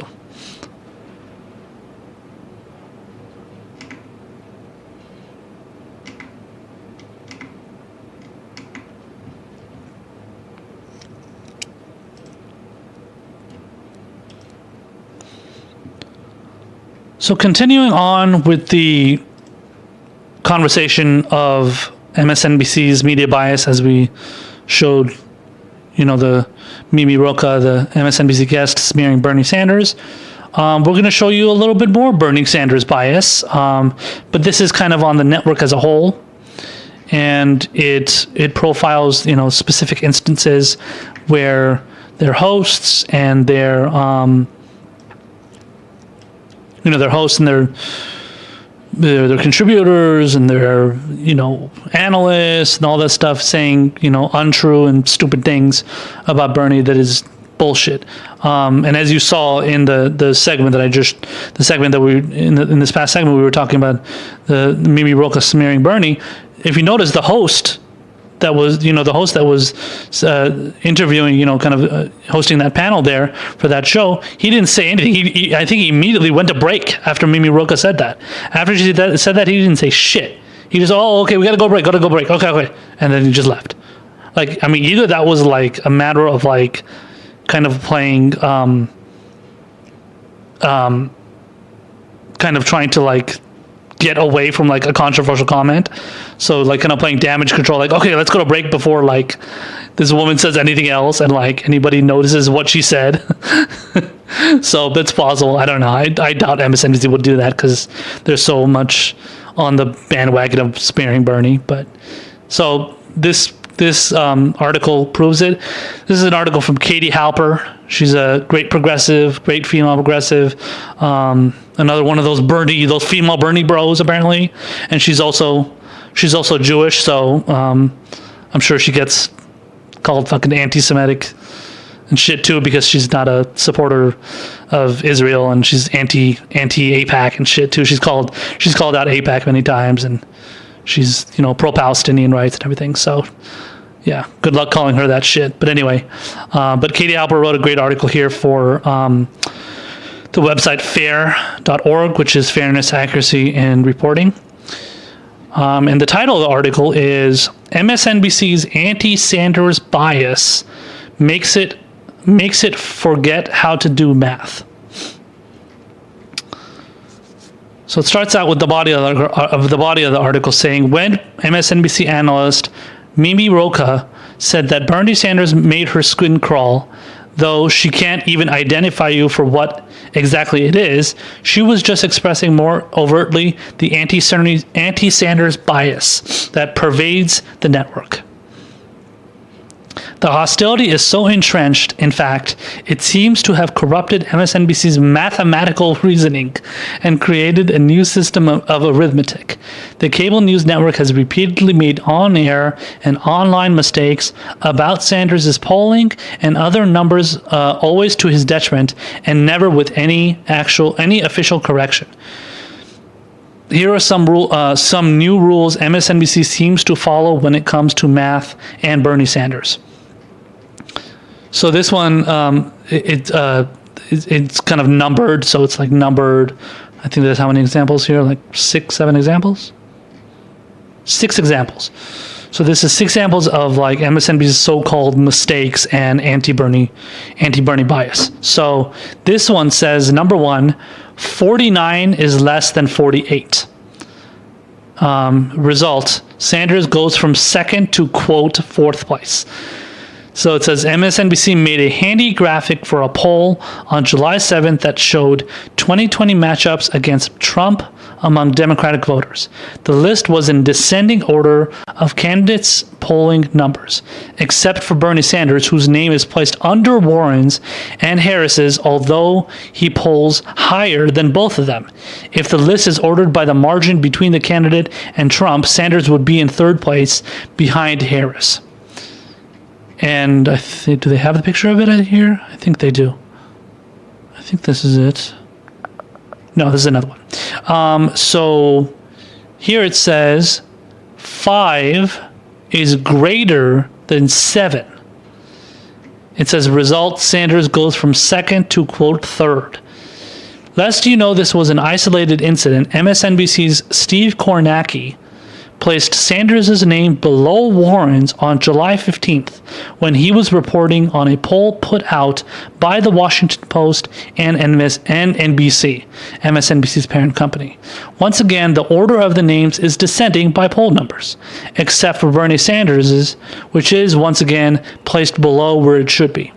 This time Sanders is placed below Warren, though he polls higher than she does, both in the percentage who say they would vote for each candidate and the spread over Trump. This same order is used in the online stories headline, which says Trump trails Biden, Warren, and Sanders in new NBC News Wall Street Journal poll. But it gets worse. It was misleading to have Sanders' name after Warren's in the graphic, but an absolute error or lie to say Warren was second, which Kornacki, who was talking about a poll conducted by his own company, did.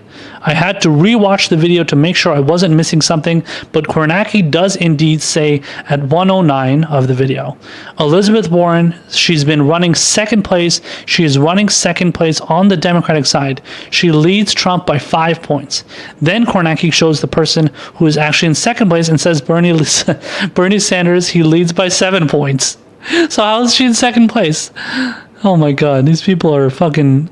Either they're idiots or they're just like, they think they can get by with like deceiving people and just fucking lying. here it says +5 equals -5. So the third example. And the result is Sanders loses, quote, 10 points. Meet the Press's Chuck Todd showed a graphic claiming that Sanders had gone down 5 points in a Quinnipiac poll. Todd got the absolute value right. He just got the value sign wrong. Sanders didn't go down 5 in the poll. He went up by 5. A 10-point difference. Yeah, that's true. And here it shows Bernie. Let's see. It shows a poll from Bernie on April 30th, 2019. He is at, 11%? And then he is at, in the next poll, he is at 18%. So what's the 5 and 5 talking about? Let's see. I'm sorry, that's 6. I'm sorry, it's 16. So he was down, he was at 11% in the April 30th poll, April 30th, 2019 poll. He was at 11%, and then he went up 5 points to 16. I thought it said 18. 16%, so that's 5 points. Well, I don't know why I say negative points. Why would you say negative 5 points? Yeah, but... Yeah, I mean, so he didn't go up 10 points, but he went up 5 points. But then Chuck Todd claimed that he went down 10 points. Or no, so went down 5 points. Yeah. Anyway. And the next one, the fourth one says 25 equals 28. Result, Sanders goes from first to, quote, second place. After an April Monmouth poll showed Bernie Sanders polling at 27% among non-white voters and Biden polling at 25%, Velshi and Rule, which is a show on MSNBC, showed a graphic which somehow added 3 points to Biden's numbers, putting him in first place, quote, first place. But then apparently they referred to it as Biden being up on Bernie, even though Bernie is ahead among Hispanic, Black, Asian, and other ethnicities. Okay, so here it says less than $200 equals $0. Results: Sanders goes from a candidate with one of the best records with female donors to one of the, quote, worst. Rachel Maddow on April 29th did a segment and tweeted about a study on the gender of campaign donors. Unfortunately, she forgot to say the study she cited only looked at donors who gave $200 or more. After praising Jill Rand for quote, doing the best in terms of targeting female voters, Maddow urged her viewers to look at the other end of the spectrum. Just strikes me as unsustainable. Bernie Sanders and Pete Buttigieg, look at them. Both of them are raising twice as much money from male donors as they are from female donors. 66 and 67% of your donations are from dudes, dude. The same Open Secrets report Maddow was citing explained that its results were skewed, since, quote, Sanders has the highest amount of money coming from small donors at 74%. And generally only donations above $200 are itemized. The gender landscape of small donations are absent. In fact, according to Sanders' communications director, 46% of the 525,000 people who contributed to Sanders' campaign during the first quarter were women. It is virtually certain, she tweeted, that more women have donated to our campaign than any other. And the communications director they're referring to, she's referring to as Ariana Jones. Just for those of you that were wondering who that was. And then let's see here. And then quoting Halper here in the last part of this little part, it says, Rachel Maddow, you're a Rhodes Scholar, have a nightly news show, earn $7 million a year, and missed or failed to disclose that the study only looked at wealthier dudes and dudettes. Dude. She's a comedian, by the way, Katie Halper is. She's pretty funny. And then the last part here from Katie is titled, it's the sixth part, it says 23 minutes equals 5 minutes. Interesting. Result: Sanders goes from highlighting his opposition to racism and sexism to, quote, not mentioning them. In March, MSNBC's Alex Witt, who's a host on the channel, hosted a panel to discuss Bernie Sanders' March 2nd campaign kickoff speech. Panelist and MSNBC political analyst Zerlina Maxwell, who I mentioned in the last segment that was on with Mimi Roca, Zerlina Maxwell said, "I clocked it. He, Bernie Sanders, did not mention race or gender until 23 minutes into the speech." Oh my God, he must be anti-woman, right? It must make Zerlina Maxwell's skin crawl. As Sanders surrogates, journalists, organizers, activists, and people on Twitter pointed out, Sanders most definitely mentioned race and gender 5 minutes into his speech, when he said the underlying principles of our government will quote, not be racism, sexism, xenophobia, homophobia, and religious bigotry, end quote. Sanders starts his speech 31 seconds after he gets on stage, so to be charitable to his critics, he doesn't mention gender or race until 5 minutes 31 seconds in. Maxwell, a former Hillary Clinton staffer, though, MSNBC didn't mention that when they introduced her, did delete a tweet which had said, okay, 23 minutes in, Bernie finally mentions race and gender, but she was far from contrite. I've rewatched since yesterday. This is quoting Zerlina Maxwell. I've rewatched since yesterday, and while I can acknowledge that I missed this passing line at 6 minutes, I stand by my point, since talking about criminal justice is not the same thing as talking about race and gender, and if you don't get why Bernie won't win again. God, I can't stand that lady. She's so fucking smug. Same with the Mimi Roca lady. I'm sure they're best friends. And then quoting the last paragraph from Katie Halper here, it says, Sanders spoke about race and gender outside of the context of criminal justice, which anyone who watched or rewatched the speech would know. But accuracy doesn't seem to be the point so much as it is putting down a candidate who makes your, quote, skin crawl for reasons that you can't quite explain. Citizens, including the ones MSNBC claims to speak for, deserve better. So that's a great and hilarious article from Katie Halper. She nails it. I mean, listen, man, MSNBC, their anti-Bernie Sanders bias has been evident since 2016. In 2015, I remember this because I was always an MSNBC viewer. Now, I was also a big viewer, a big follower of, a lot of new media hosts, which obviously I'm doing now. But so before I was watching new media, I was watching a lot of MSNBC, and then I started watching new media, and then I started to gain less interest in MSNBC, and I just can't stand MSNBC, CNN, all those channels now, and I avoid them like the plague.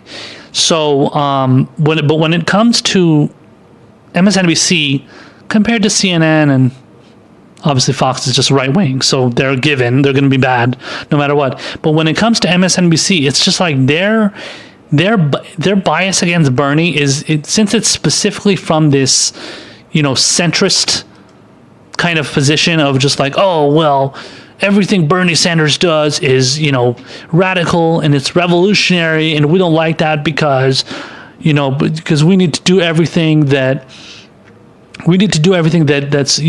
pragmatic, and the things that it's not going to completely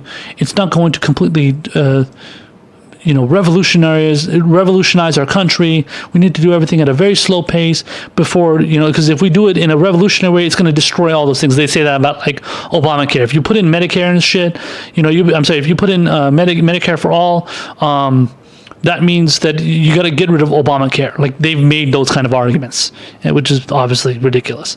So when it comes to MSNBC, they are the Democratic Party apologist network. They essentially are MSN. They are MSDNC.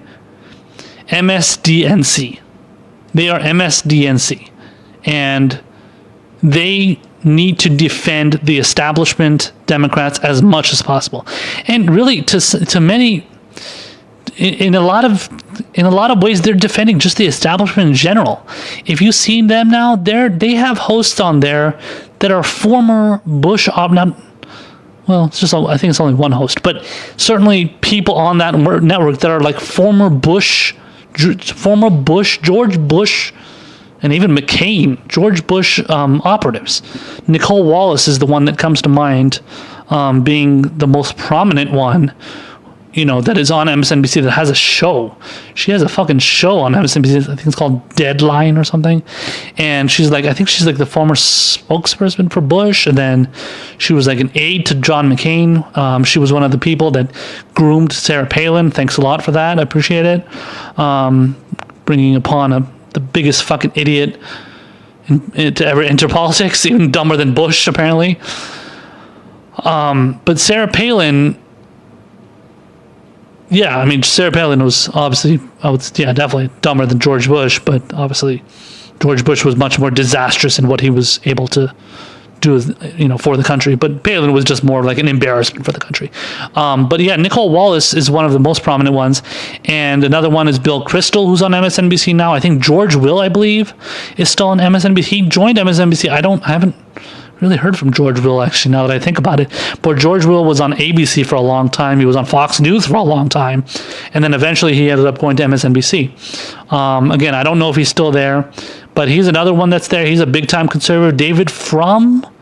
I don't think David Frum. He's a former speechwriter for George W. Bush. I believe he is on, I want to say CNN, but I could be wrong. I don't watch MSNBC, and I don't watch MSNBC, I don't watch MSM, I don't watch the mainstream media very much these days.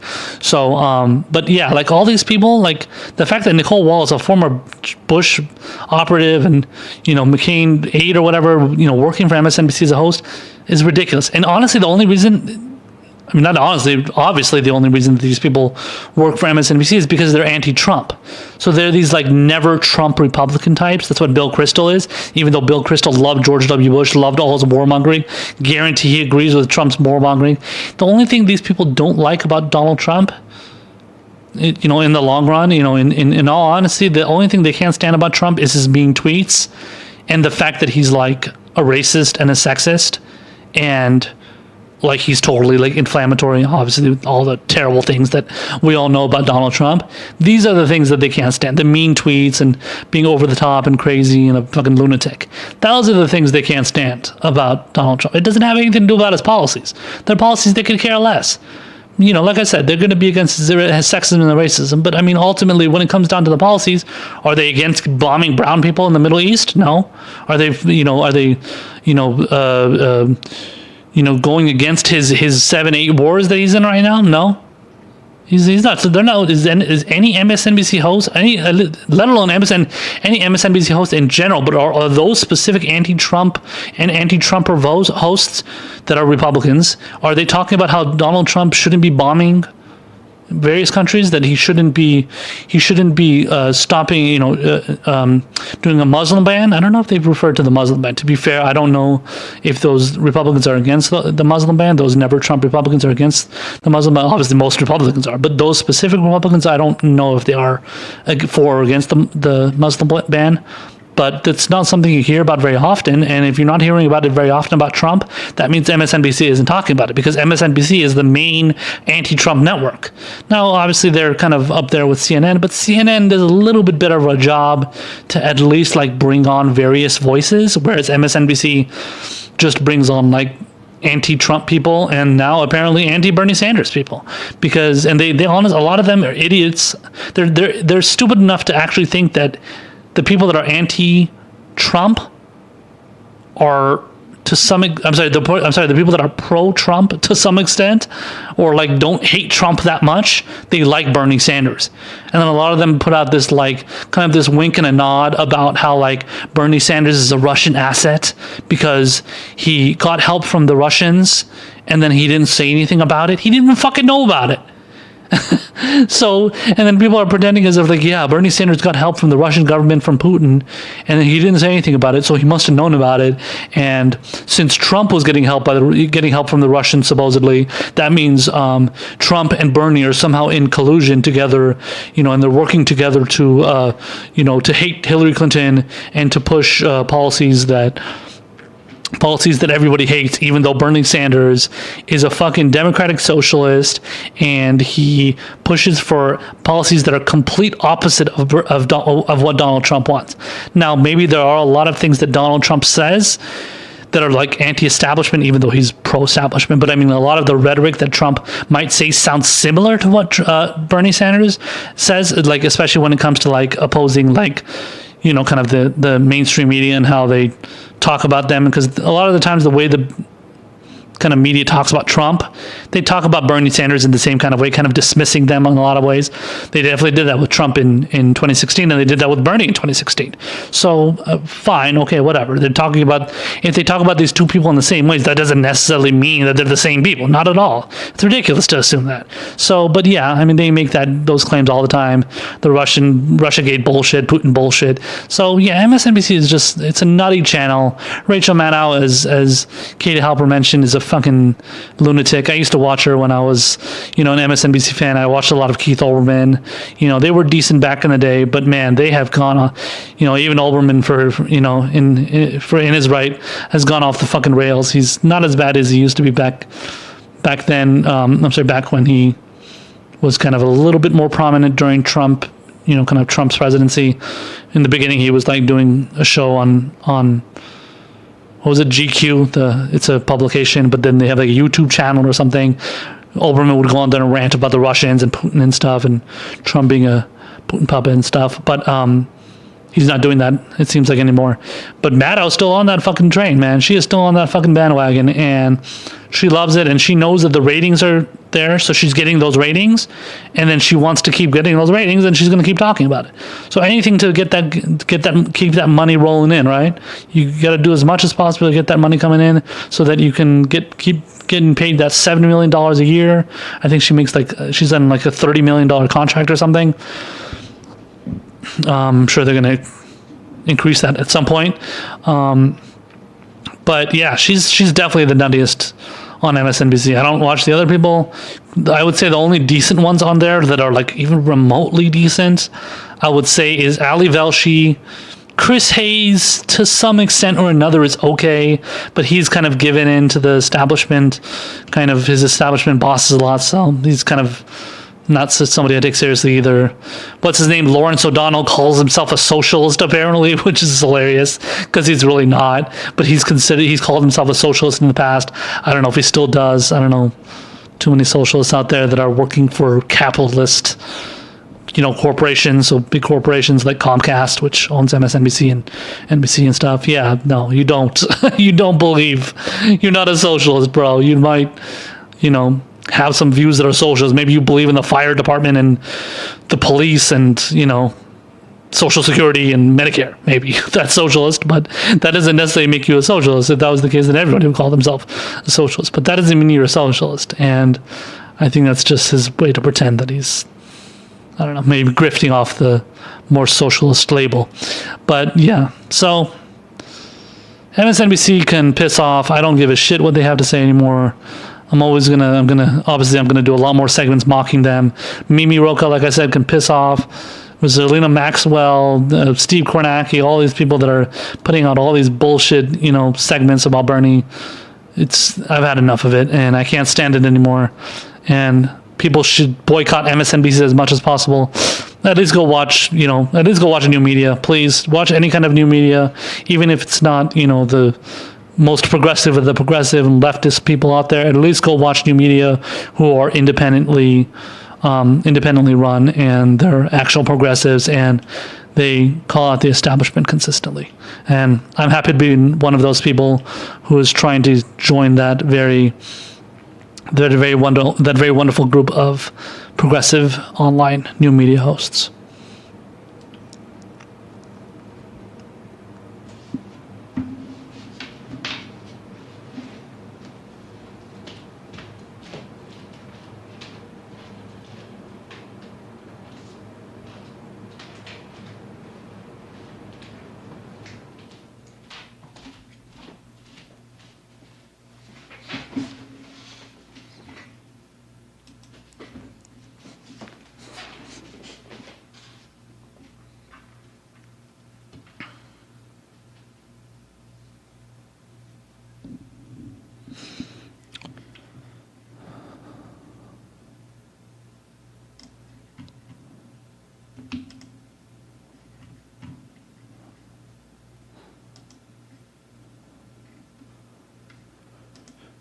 So recently, Tulsi Gabbard went after Kamala Harris. And Tulsi, I don't think, was she on the stage with Kamala Harris last time? She might have been. I think she was. She was in the... Yeah, she was in the second debate with Bernie. Yeah. So she was in that debate, and she did not actually call out Kamala Harris on anything, if I remember correctly. She actually called out Tim Ryan, which was very good.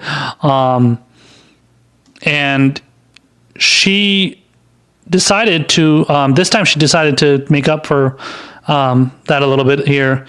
Because obviously Kamala Harris, I think I mentioned that earlier. I mentioned it earlier, but Kamala Harris got treated with absolute kid gloves in the debate. She got asked no hard questions.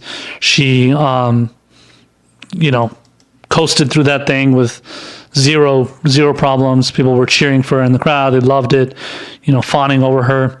So, but Gabbard called her out, and she did a very ballsy thing here, calling out one of the front runners. So I think the front runners right now are Harris, Bernie Sanders, Elizabeth Warren, and I believe Joe Biden. Maybe you can throw Pete Buttigieg in there, I think. Maybe not. I don't know. But yeah, Biden there. So yeah, I don't think it's Pete Buttigieg. But anyway, but yeah, Harris is one of the front runners, and Tulsi had something to say about her here. So this is an article from The Hill, and the title says, Gabbard says Harris not qualified to serve as commander-in-chief. White House hopeful Representative Tulsi Gabbard, Democrat of Hawaii, panned Senator Kamala Harris, Democrat of California, Tuesday as being unqualified to be president, saying the California senator lacks foreign policy experience and does not have the temperament for the job. I think one of the things I'm most concerned with is Kamala Harris is not qualified to serve as commander-in-chief, and I can say this from a personal perspective as a soldier. She's got no background or experience in foreign policy, and she lacks the temperament that is necessary for a commander-in-chief, Gabbard said on the podcast Outkick the Coverage. Gabbard, who was deployed to Iraq during her time serving in the Army, National Guard, said she hopes the next president will have more foreign policy experience than past commanders-in-chief. I've seen the cost of war firsthand. I've experienced the consequences of what happens when we have presidents, as we have from both political parties in the White House, who lack experience, who lack that foreign policy understanding, who therefore fall under the influence of the foreign policy establishment and the military-industrial complex. Gabbard said, "This is what's so dangerous. This is what we've seen occurring over time." Harris's campaign shot back, referencing a 2017 meeting between the Hawaii congressman and Syrian President Bashar al-Assad, for which Gabbard has received bipartisan criticism. And this is quoting Lily Adams, who is the communications director for Harris, says, "Definite hard pass on taking national security advice from Assad's cheerleader." Okay. And it says the Harris campaign pointed to Adams' tweet when reached for comment by The Hill. Yeah, I'm sure they did.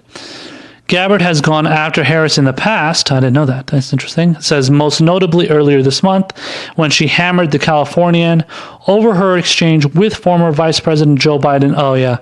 Joe Biden at June's primary debate, in which she confronted him over his past opposition to federally mandated busing. Quoting Gabbard here, it says, "This is just a political ploy, and I think a very underhanded one, just to try to get herself attention, to move herself up in the polls," Gabbard said on CBS News. Now, first of all, before I get to the underhanded comment from Harris's communications director, I don't agree with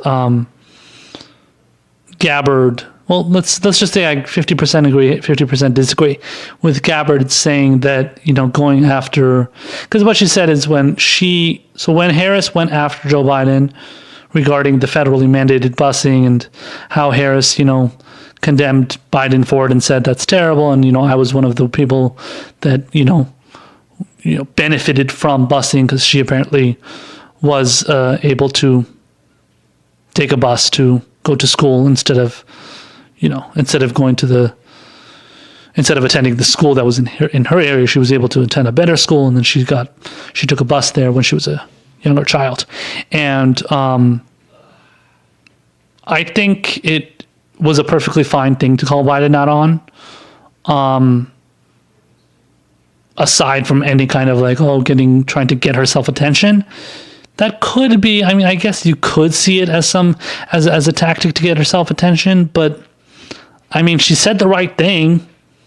Now, if Tulsi is saying that Kamala doesn't really care about it and doesn't really care about the issue, again, Kamala did suffer, or I'm sorry, did benefit from the busing policies, the federally mandated busing policies. So I can kind of, looking at it objectively, I can see how obviously that it would be stupid to say that Kamala Harris doesn't care about that issue, but and to say that it's a political ploy just to get herself attention, I don't think so. That's just my opinion.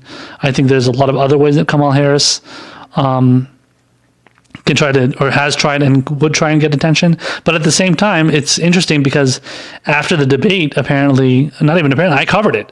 After the debate, Kamala Harris came out and said that she actually doesn't believe in federally mandated busing. I did a segment on it. I think it was a week or so. I think it was after the debate. Maybe it was 10 days or something after the debates, because the debate was in the middle of the week. And then after that, I think I cut it the week after. The week after that, yeah. So, but she said she believed in the idea, she believed in the policy of letting schools decide if they want to federally mandate, or I'm sorry, if they want to mandate busing. So she doesn't believe in a full federal, full government, the government or, federally mandating busing. So she flip-flopped on that, as she's flip-flopped on many other issues too, including Medicare-for-all and stuff like that. So, but I don't think it's necessarily a political ploy, but she is definitely a flip-flopper, no doubt. Now, but when it comes to getting herself attention, I guess I could kind of see that, but at the same time, like I said, I just don't think that's the case, because she was affected by it. But let's get to the core of the kind of the response coming from Tulsi Gabbard's from Kamala Harris's campaign, calling Tulsi Gabbard a cheerleader for Assad. That's rich. So this is coming from the same campaign whose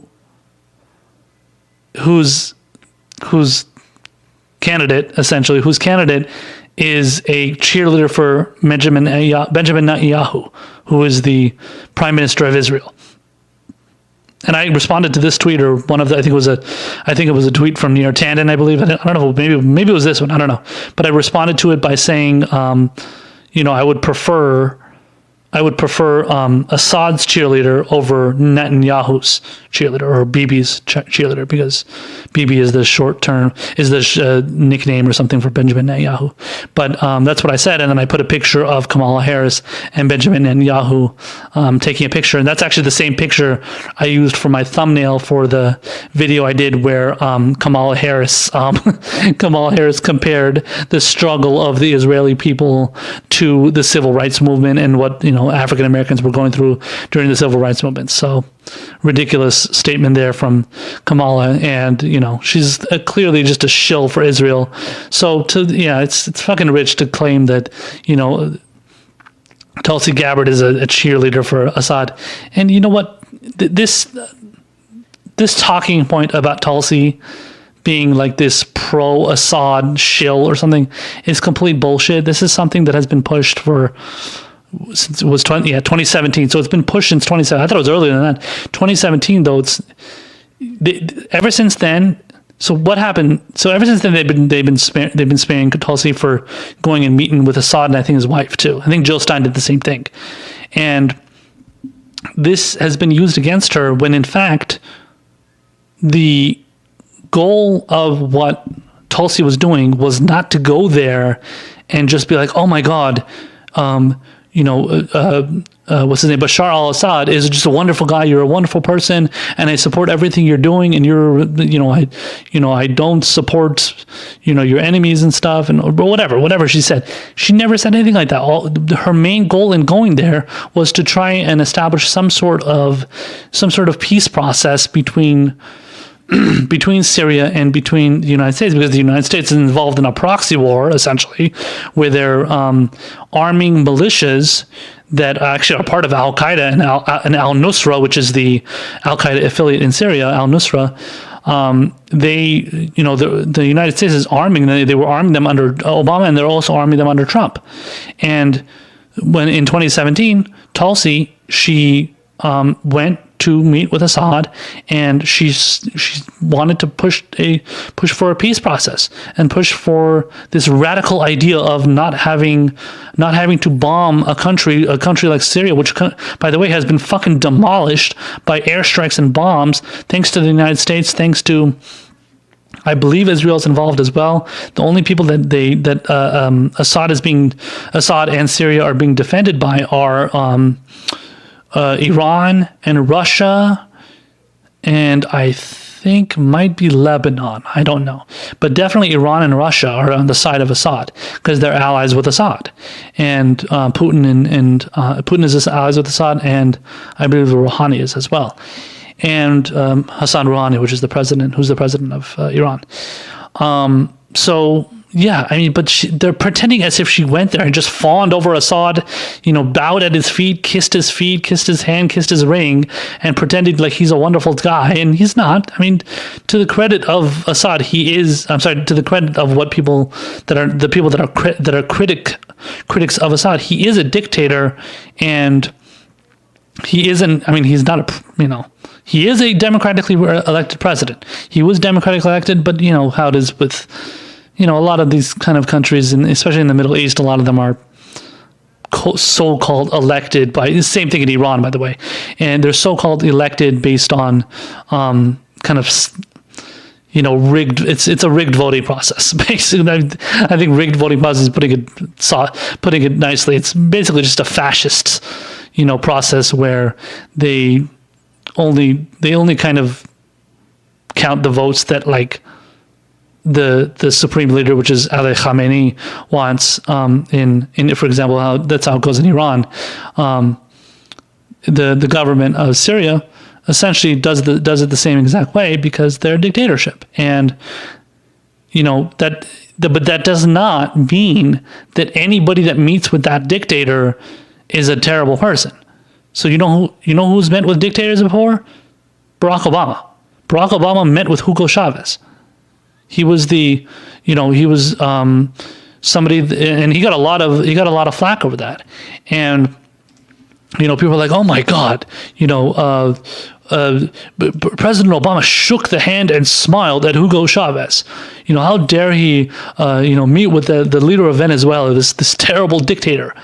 And, I think Obama, he also met with the Saudi prince. This was before Mohammed bin Salman, who's the current, he's essentially the current leader, the king of Saudi Arabia. And he's also a fucking fascist too. And Obama met with the last king who was, I think, the father of MBS, which is Mohammed bin Salman. And he kissed his ring or bowed down to him or some fucking shit, some weird shit. I don't know why they do this kind of stuff.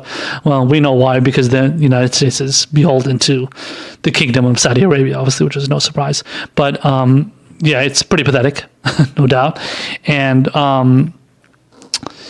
people didn't say anything about that though, which was kind of pretty ironic. They got it. They get mad at Obama meeting with, the head of Venezuela. I think, and then Obama, pushed for a lot of, push for peace with with Cuba and stuff, and kind of, lifting the embargo and with the Cuban government, people attacked him for that and stuff. So like anytime, anybody like meets with like so if it's like if it's somebody that isn't part of the establishment hates them. But then when somebody that is so, dares to be a critic of, the establishment, but it is part of the Democratic Party, like Tulsi Gabbard, they can't stand it. What happened to not attacking people within your own party? All of a sudden you're okay with when you're attacking Tulsi Gabbard. These are the same people that couldn't stand that Bernie Sanders was attacking Hillary Clinton, and they said, "How dare you? How dare you? Attack the honor of this wonderful lady, Hillary Clinton." But then when it comes to attacking Tulsi Gabbard, they're okay with it.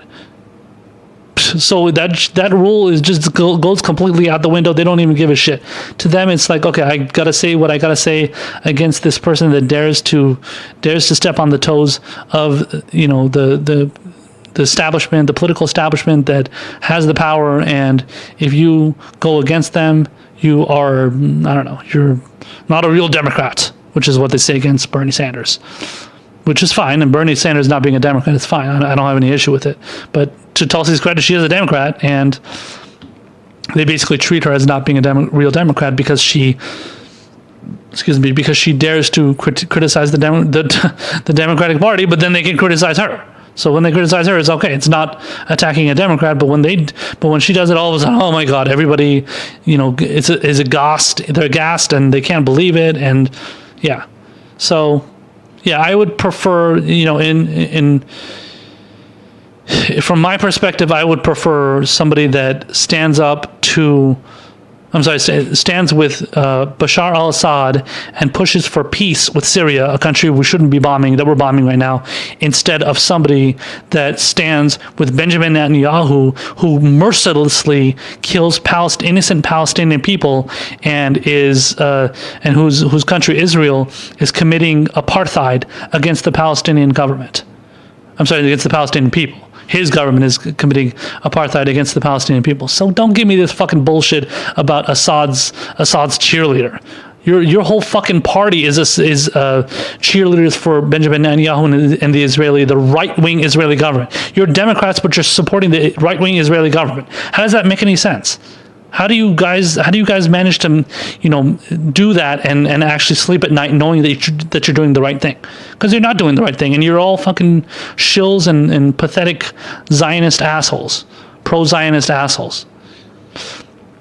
So, the cheerleader bullshit is just, I'll take a hard pass on all the pro-Zionist Democrats out there that are standing up for Benjamin Netanyahu and the Likud government that pushes for right-wing positions and kills innocent people for no reason.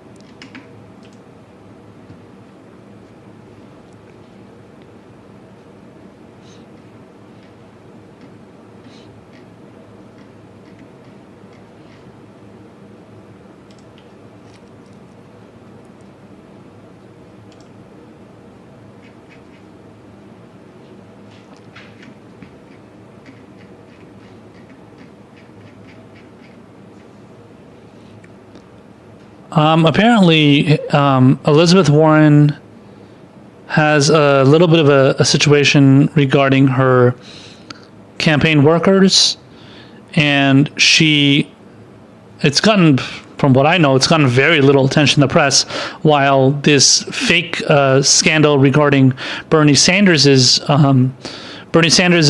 campaign workers, they have been, because Bernie Sanders has the first ever the first ever campaign in United States history to be unionized. And a lot of Bernie Sanders' his workers have been demanding higher pay because they were getting lesser pay. So what happened was people that worked for Bernie Sanders' campaign, they were working more than 40 hours a week, some of them working 60 hours a week, and they weren't receiving the $15 an hour that Bernie Sanders promised. They were receiving salary-based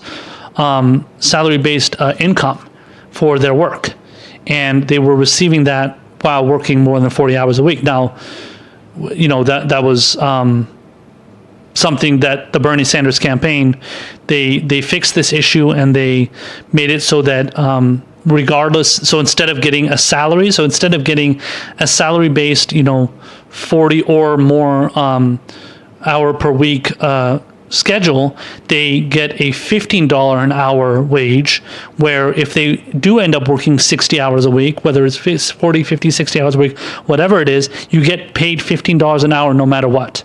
And that's what the Bernie Sanders campaign did. However, the media is portraying it as, Bernie Sanders doesn't give a shit about his workers, and he's just he's hosing them, and he doesn't care about what they're demanding. And so that's not true at all. It's all made. That's bullshit.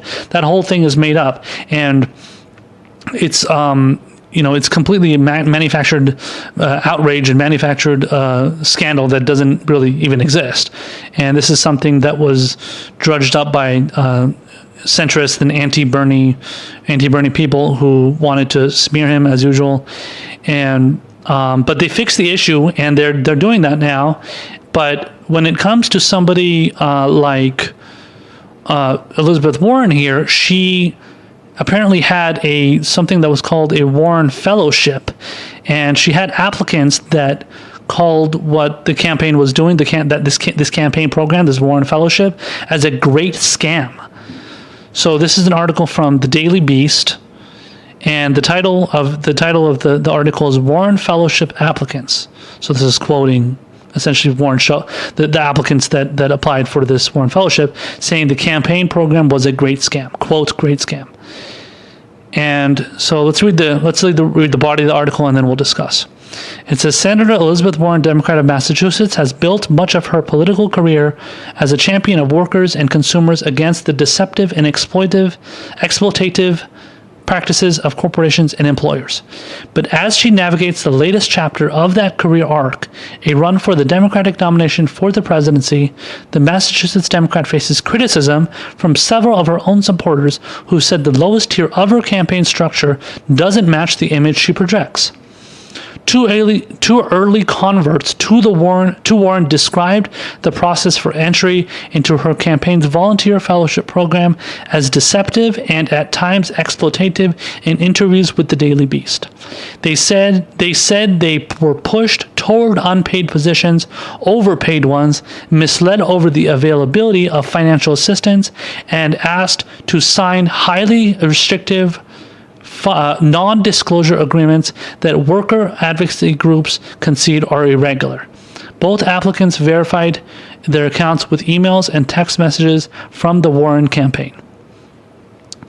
The complaints from those offered unpaid fellowships could raise new questions for Warren as she seeks to put her lengthy history of advocating for consumer and worker rights at the center of her rising campaign. So this is quoting one of those individuals who worked for her campaign and was part of the fellowship. It says, what was sold to me was very different than it actually was, said Jonathan Nenzi, I think it's Nenz, a rising senior at Seton Hall University who was offered a volunteer fellowship position on Warren's campaign. It was kind of a great scam of getting people to show up and work in the capacity of volunteer, but to function as a paid intern in the amount of work they are doing, he said. Like other Democrats running for the White House, Warren's campaign offers paid internships, but unlike many others, the campaign also offers volunteer fellowships and volunteer fellowships for academic credit. Earlier this month, the Daily Beast reported that some workers' rights groups and activists worried that having an unpaid option could lead to a loophole for campaigns to exploit free labor. In the aftermath of that report, two applicants who were offered positions in Warren's volunteer fellowship program in early voting states came forward to say that they felt their experiences illustrated those fears. Nens told the Daily Beast that he drove about 5 hours from Little Falls, New Jersey to Manchester, New Hampshire for what he hoped would be an exciting entryway into the field of political campaigns. Prior to arriving in Manchester, he said he had multiple communications with Warren campaign workers over the fellowship program, but as those talks continued, it became increasingly unclear what the difference between a volunteer fellow and paid intern was. The way they always communicated, it was always fellow or intern, like they were synonymous, he said. Their application kind of took advantage of people who were really eager to get experience. Prior to orientation, Nancy said he was told multiple times that an organizer would get back to him about possible payment. I was getting super concerned, Nancy said. I had no information about where to go if I was being paid. If they had told me up front that I was unpaid, maybe I would have been able to prepare better. It says, ultimately, Nancy was offered a position as a volunteer fellow. As part of the onboarding process, he was sent a mandatory non-disclosure agreement to sign upon accepting the offer and passing the campaign's vetting process, stating that volunteer fellows would not, quote, not communicate with any member of the press, end quote, or make any statement that may impair or otherwise adversely affect the goodwill or reputation of Warren for President, Inc., among other provisions. It says the Campaign Workers Guild, a group focused on improving working conditions on campaigns, said providing NDAs to unpaid volunteers on campaigns is not a common practice, though it occasionally happens in large-scale races.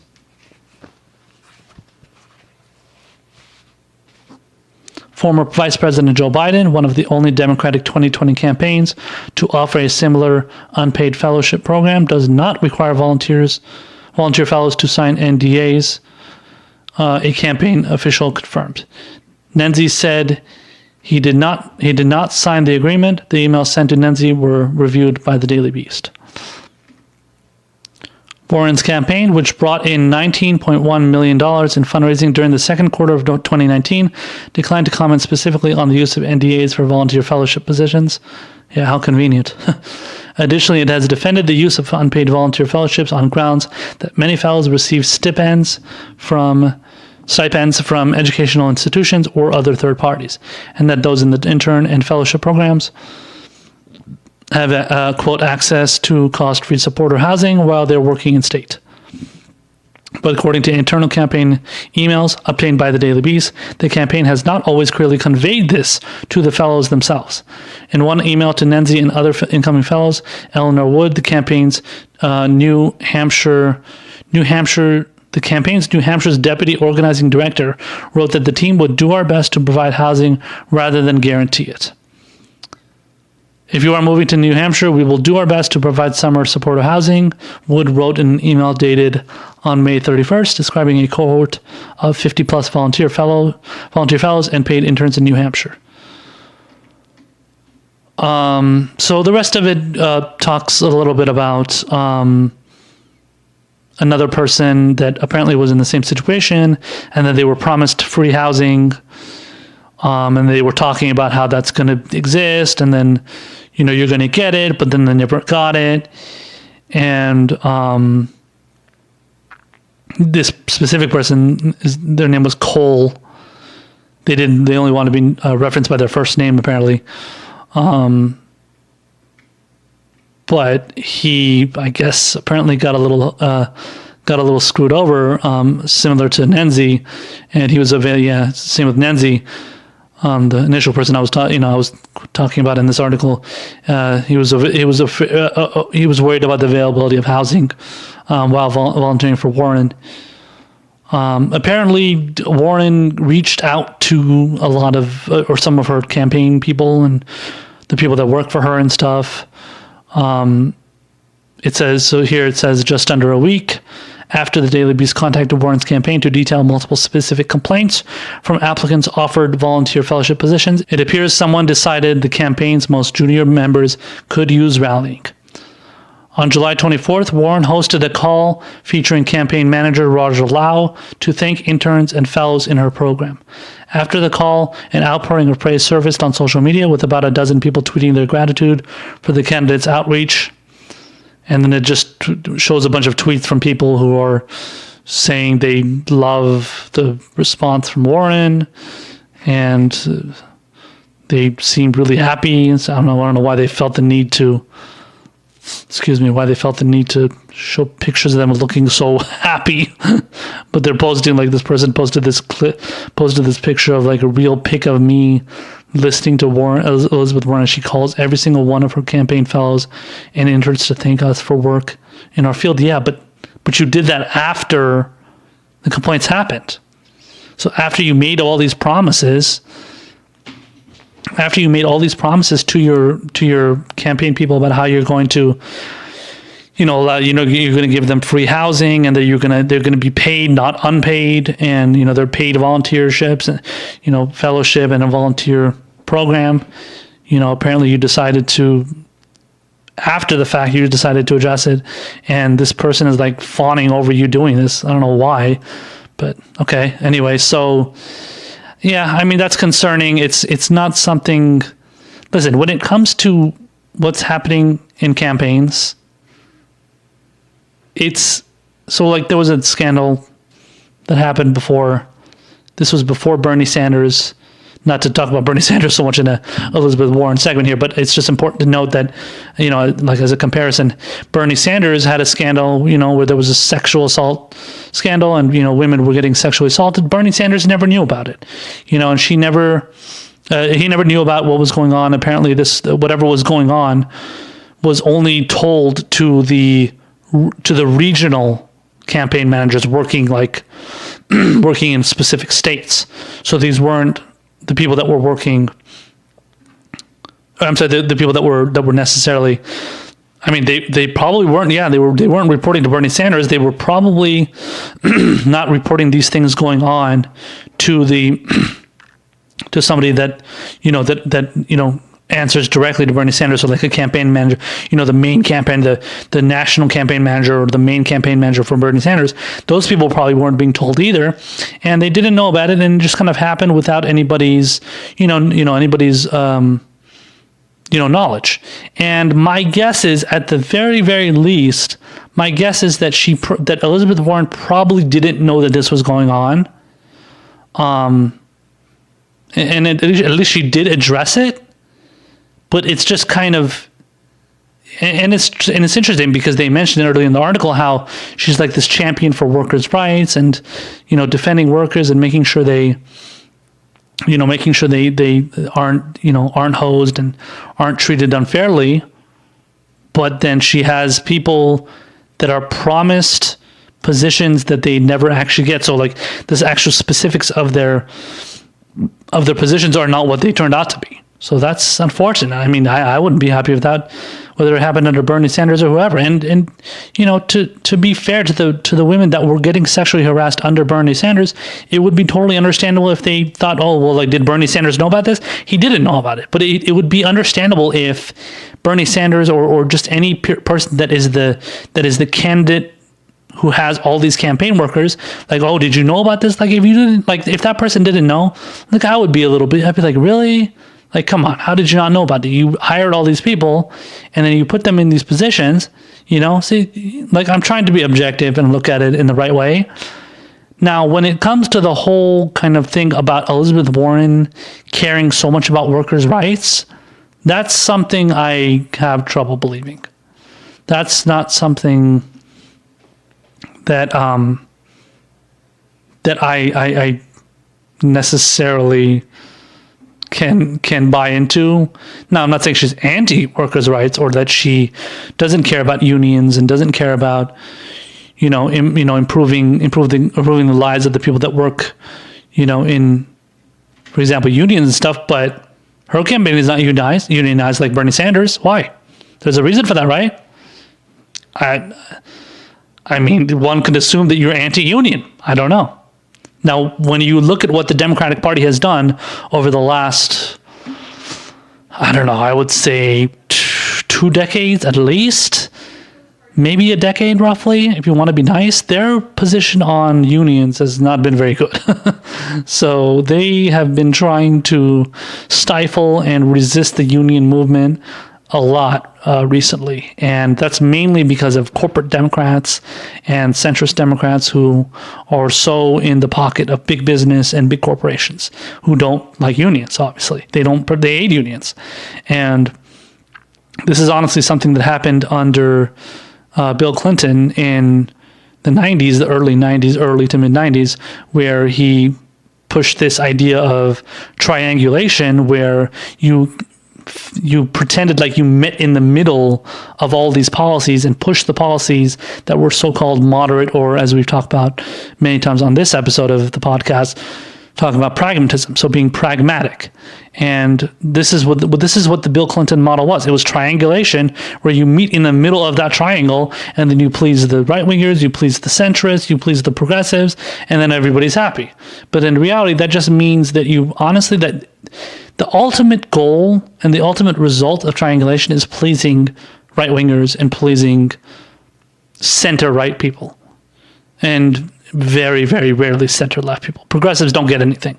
Progressives get zero. They get zilch. They get nada out of triangulation, the triangulation strategy that's been pushed by Democrats like Bill Clinton and to an extent Democrats like Barack Obama too, and Hillary Clinton as well. So these are all policies. These are all strategies that these centrist Democrats love to push. And all those three that I mentioned, those are all centrist Democrats. Obama, Bill Clinton, and Hillary Clinton, they all love that shit. They all love trying to triangulate and bring everybody together, bring it bipartisan, make everything a bipartisan effort. In reality, they don't really give a shit about that. So, but, going back to the original point, I don't believe that Elizabeth Warren really cares about workers' rights. Now, again, I don't think she's anti-union. But when you see that that a campaign is not pro-union, what is one to? And then there is a campaign that is pro-union, and you're calling yourself a progressive because that's what Elizabeth Warren does. She calls herself a progressive. Other people call her a progressive. But then there's another actual progressive in the race, in Bernie Sanders, who has unionized his campaign, and he lets workers demand more pay, which they did, and he granted it to them. He did that, and the scandal behind it is bullshit, as I mentioned. He did that for them, but then Elizabeth Warren isn't doing it for them. And then on top of it, she has people that are working in her campaign who are making promises to campaign workers and saying that, oh, no, you're totally going to get, for example, a paid volunteer or internship, whatever you want to call it. And you're going to be getting, credits, credits from school. So if you're doing a school internship, essentially, you're going to get credits for that. Or you're going to do... you're going to get free housing and stuff while you're working for us. But apparently some of them didn't get it. So what's up with that? I mean, are you going to ignore that? I mean, no, to be fair, I don't know what Elizabeth Warren said when she responded to these complaints, but they, according to this one person that tweeted about it, fawning over how Elizabeth Warren is showing so much appreciation to her workers. Apparently she doesn't appreciate them that much when she's not responding to that specific person. She didn't even respond to it, but she's responding to these people that are like, oh my God, I love these people that are out. And I can post the picture for you guys. I can show you the picture if you want. But yeah, here, let me post it for you guys right now. But it shows this girl putting her hand over her chest, and she's like, oh my God, I'm talking to Elizabeth Warren right now, and she's showing me all this love and all this appreciation. But then somehow she's not able to show enough appreciation for you to be able to unionize, and to be able to give workers, all your workers, not just that person, but give the workers promise, giving them, kind of fulfilling the promises that were afforded to them by Elizabeth Warren's campaign managers, who were telling them that these things were going to happen when they didn't. So I mean, that's, again, if you want to be fair, I don't think it's directly Elizabeth Warren's fault, but I do think this is something that Elizabeth Warren needs to respond to. And listen, if you want to use that same logic, okay, Bernie Sanders was somewhat at fault because he, the managers, so the regional campaign managers that were not reporting, so within the certain states that were not reporting the sexual assault that was going on, he's at fault for that. But what did he do? He went and met with the women who were sexually harassed and made those complaints. He met with them and he listened to their stories, and he made sure that their concerns were addressed so that it doesn't happen anymore. And this was before his campaign started, before he declared, because he wanted to kind of nip that in the bud before he ran, obviously, which is smart. And he did that before that, and then he wanted to make sure that kind of stuff doesn't happen in his 2020 campaign, because that would be a huge deal. That would be big if that happened during his 2020 campaign as well. So he nipped that in the bud. He addressed it, but Elizabeth Warren isn't addressing it. She's just directing everything to her campaign people and saying, "Oh yeah, we're going to give this statement for this," and then no, don't worry, we've always been giving, this is how these fellowship programs work, and then we give them free housing, but then there's people that are saying they're not receiving those things, so they're not receiving pay when they claim they would be, and then not receiving free housing when they were supposed to. So it seems really fishy.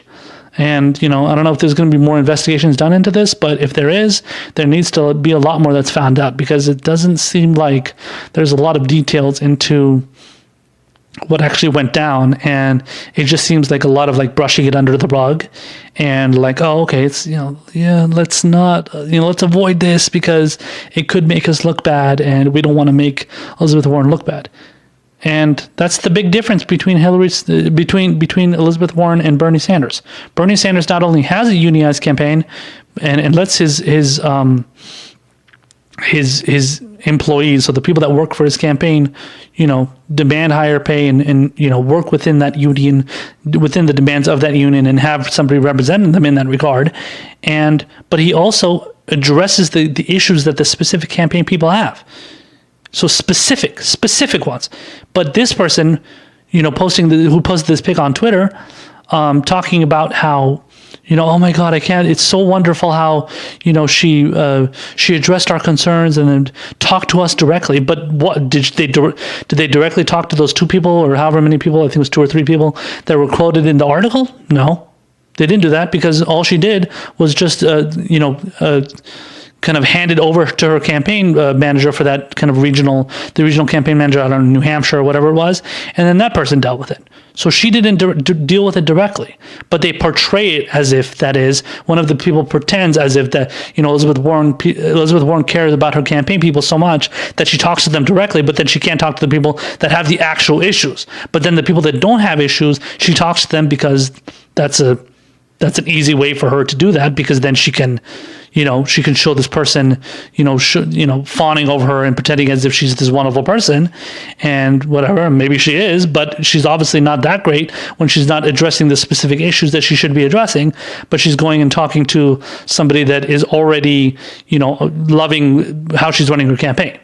So it's very convenient, these people, they want to avoid all the scandals that are bad for them, and they get away with doing that. And honestly, Elizabeth Warren has received so much favorable coverage from the mainstream media. I haven't heard anybody talk about this, while all I've seen from, multiple, according to what I've seen from progressives, the media is harping away, centrists are harping away about Bernie Sanders supposedly not caring about his fucking workers.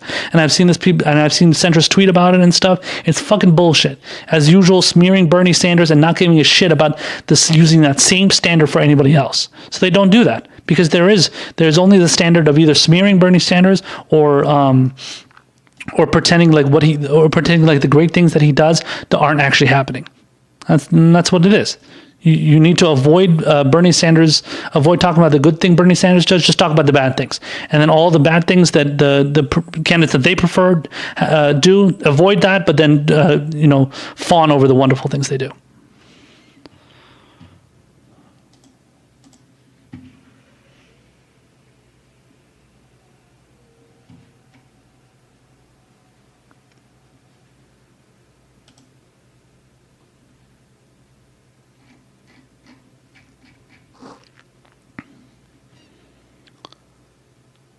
there are many celebrities out there who are obviously very outspoken on political issues, and they definitely have their opinions. Now there are a lot of Bernie Sanders supporters that are celebrities. The likes of Tim Robbins is one of them. Susan Sarandon, Danny Glover, not Joe Pesci. What's that guy's name? Fuck, I forgot his name. Danny DeVito. Danny DeVito is another one. I think that's it. I can't really think of that many others. What's her name? Cardi B. She's a singer. Cardi B is not a singer. She's a rapper, female rapper. She supports Bernie Sanders. Killer Mike. He's also a rapper from Atlanta, Georgia. He's a big supporter of Bernie. Cornel West, if you want to consider him a celebrity, he's an academic though. He's a very smart guy. He's a great guy, great progressive. He's a supporter of Bernie. So there are a lot of people out there that are supporting Bernie Sanders, but of course, there are a lot of people that are, rich, celebrities. They donate a lot of money to the campaigns and to the politicians that they love. There's people like Tom Hanks out there, Sean Penn. Who else is there? There's a bunch of singers. What was one of them? I think one of them was, I want to say Garth Brooks. No, somebody, I don't know. There was this couple of couple of Hollywood directors, I think, that are big fans of Kamala Harris. A lot of these people, like George Clooney is a big supporter of Hillary Clinton, was a big supporter of hers back in the 2016 campaign. He got called out for that a lot. But in general, there's a lot of people out there that just love these, these celebrities out there that just love fucking, these establishment type candidates, and they've been donating a lot of money to them too. Especially even Pete Buttigieg, who's, the only gay presidential candidate running right now, and he's a lot of celebrities are donating money to him in droves. And there was a CNN segment that was recently talking about it where Kyle Klinsky from Secular Talk covered it. And he was talking about how they were just covering the whole issue as if it's oh my God, all these wonderful celebrities giving money to these politicians. It's totally great. And wow, they're so invested in these people. So anyway, before I go on any more of a tangent here, there's an article here about, it's from Yahoo News, and it's titled "Kathy Griffin Takes Aim at Bernie Sanders Supporters. They're like Trumpers."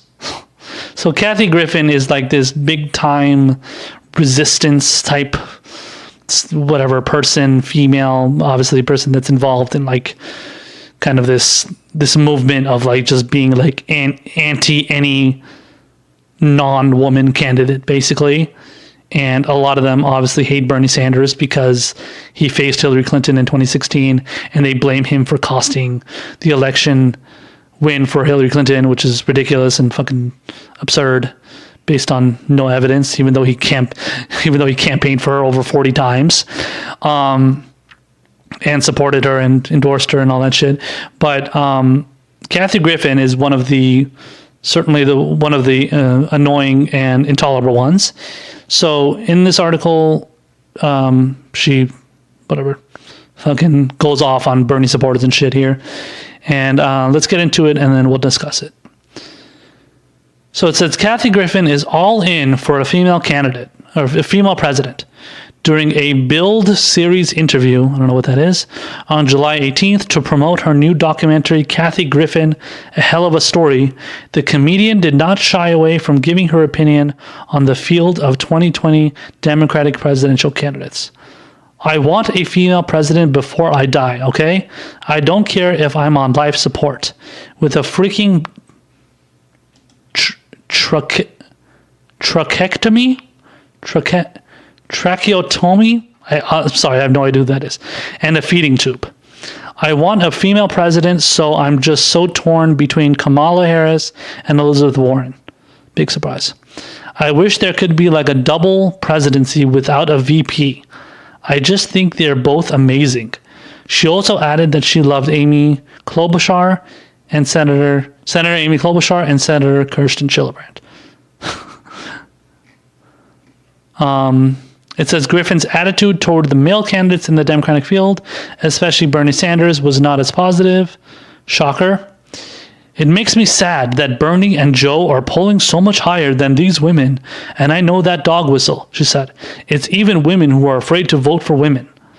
Griffin clarified her feelings on Sanders before commenting on his tenure in the Senate as well as her experience with his supporters. I don't believe Bernie's ever passed a bill. I don't like the Bernie bros. I'm sorry. They're like Trumpers. They come at me and they threaten me in the same way, and I don't like that base. I don't like and I don't trust. Griffin is hoping a female candidate pulls through. We're so behind, it's about time, and we have a great stable, she said. Remember, the ones that don't win, they're going to return and be wonderful senators and congressmen. Griffin also weighed in on the squad of freshman congresswomen who are currently the targets of President Trump Twitter tirades. Griffin is baffled this week at the rhetoric surrounding the group.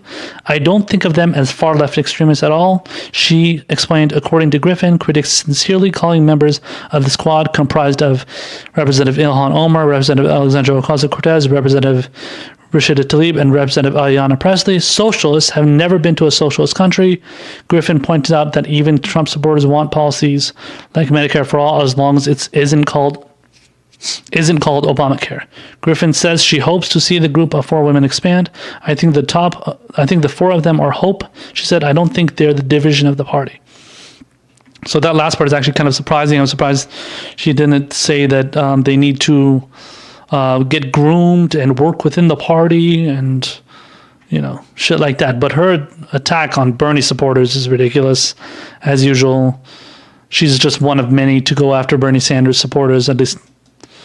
Well, I don't know. There isn't a ton of celebrities that go after Bernie Sanders supporters outside of like her, Sarah Silverman, who apparently loves Elizabeth Warren, and she attacked the Bernie supporters at the DNC in 2016. Deborah Messing is also a big supporter of kind of the Hillary Clinton type politicians. Chrissy Teigen is another one. Chrissy Teigen is the wife of John Legend, singer John Legend.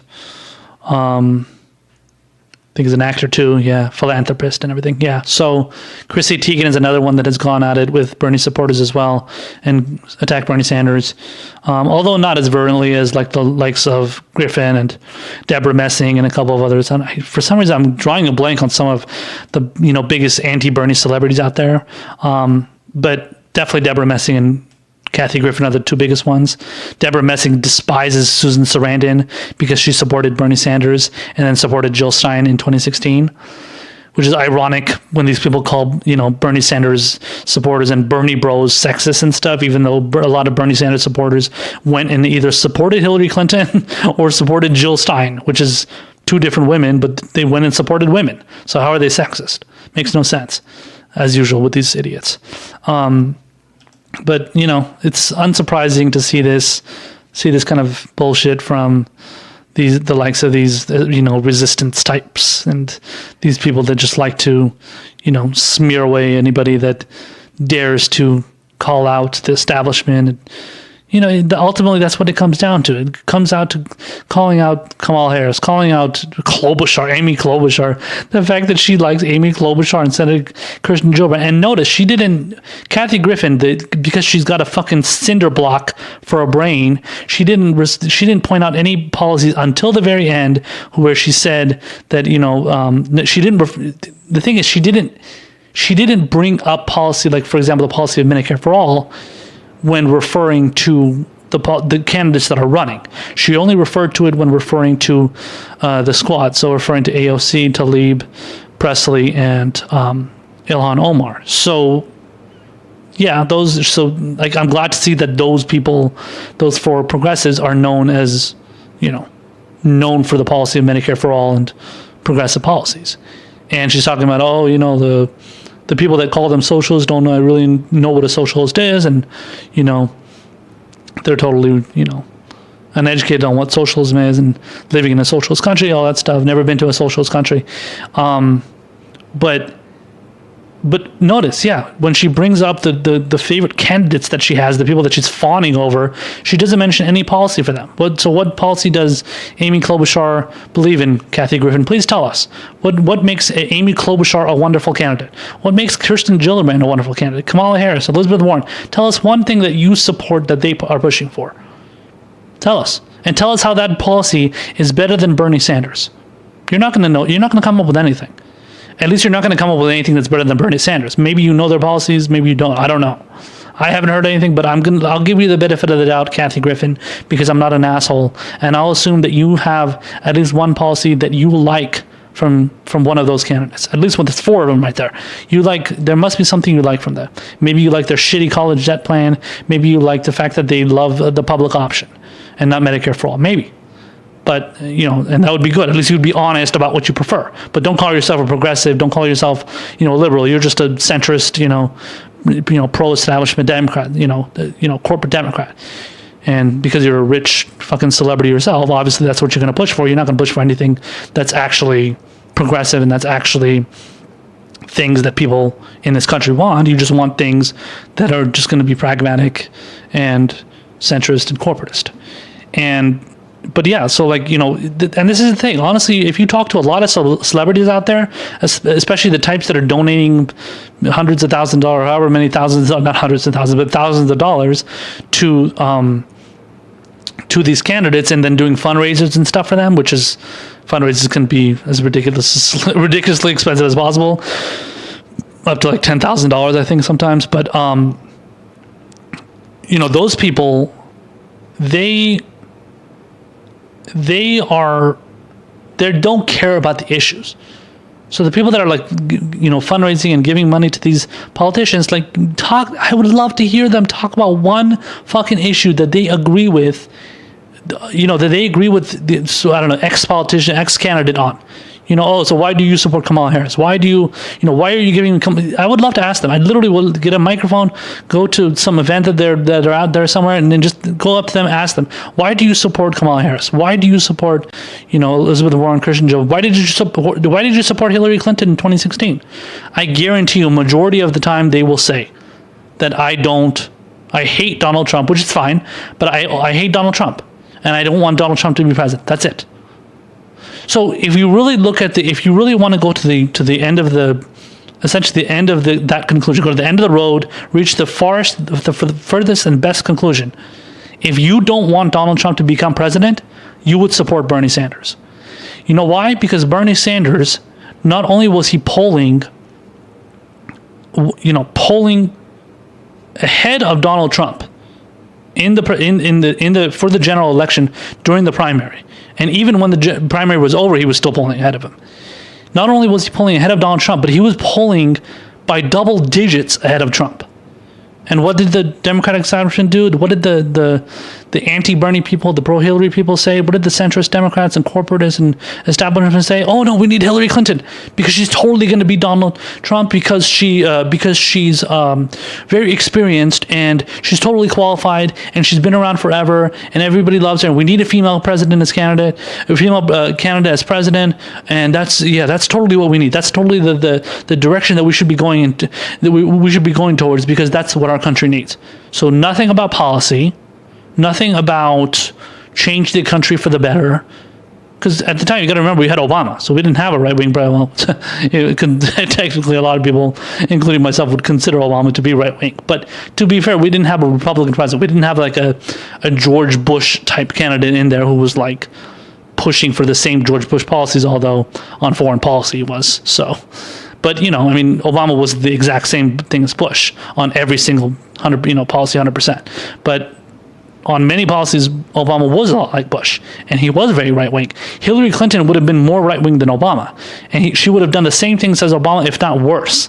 I even predicted that she might have challenged and possibly gone to war with Iran, which Trump is doing right now. I predicted before Hillary, before the whole election happened, leading up to, election day and everything, the whole going through the primary process, everything. I thought Hillary Clinton would actually possibly challenge challenge Iran and possibly go to war with them because she's that desperate to please her, to please AIPAC, the Israel lobby, Saudi Arabia, all that stuff, all the people that she's in cahoots with. And don't be surprised if any of these other Democratic candidates say the same exact thing. Now, when it comes to pushing for the same kind of stuff that like Trump is, no, they're not going to use the same kind of rhetoric, but they're going to definitely use the same kind of tactics and, shooting down drones and shooting supposedly drones that are on certain parts of Israel's territory or whatever, near Israel's borders or whatever it is. That's what I think America claimed, that Iran was sending their drones near Israel's border and then one against and near one of the American ships or something. So yeah, but my overall point is that these celebrities and these different donors and the people that are like rich donors and celebrities, they don't care about the policies. They want to push for what the identity is. They want to push for the first gay president, or they want to push for the first female of color president or female president, whatever.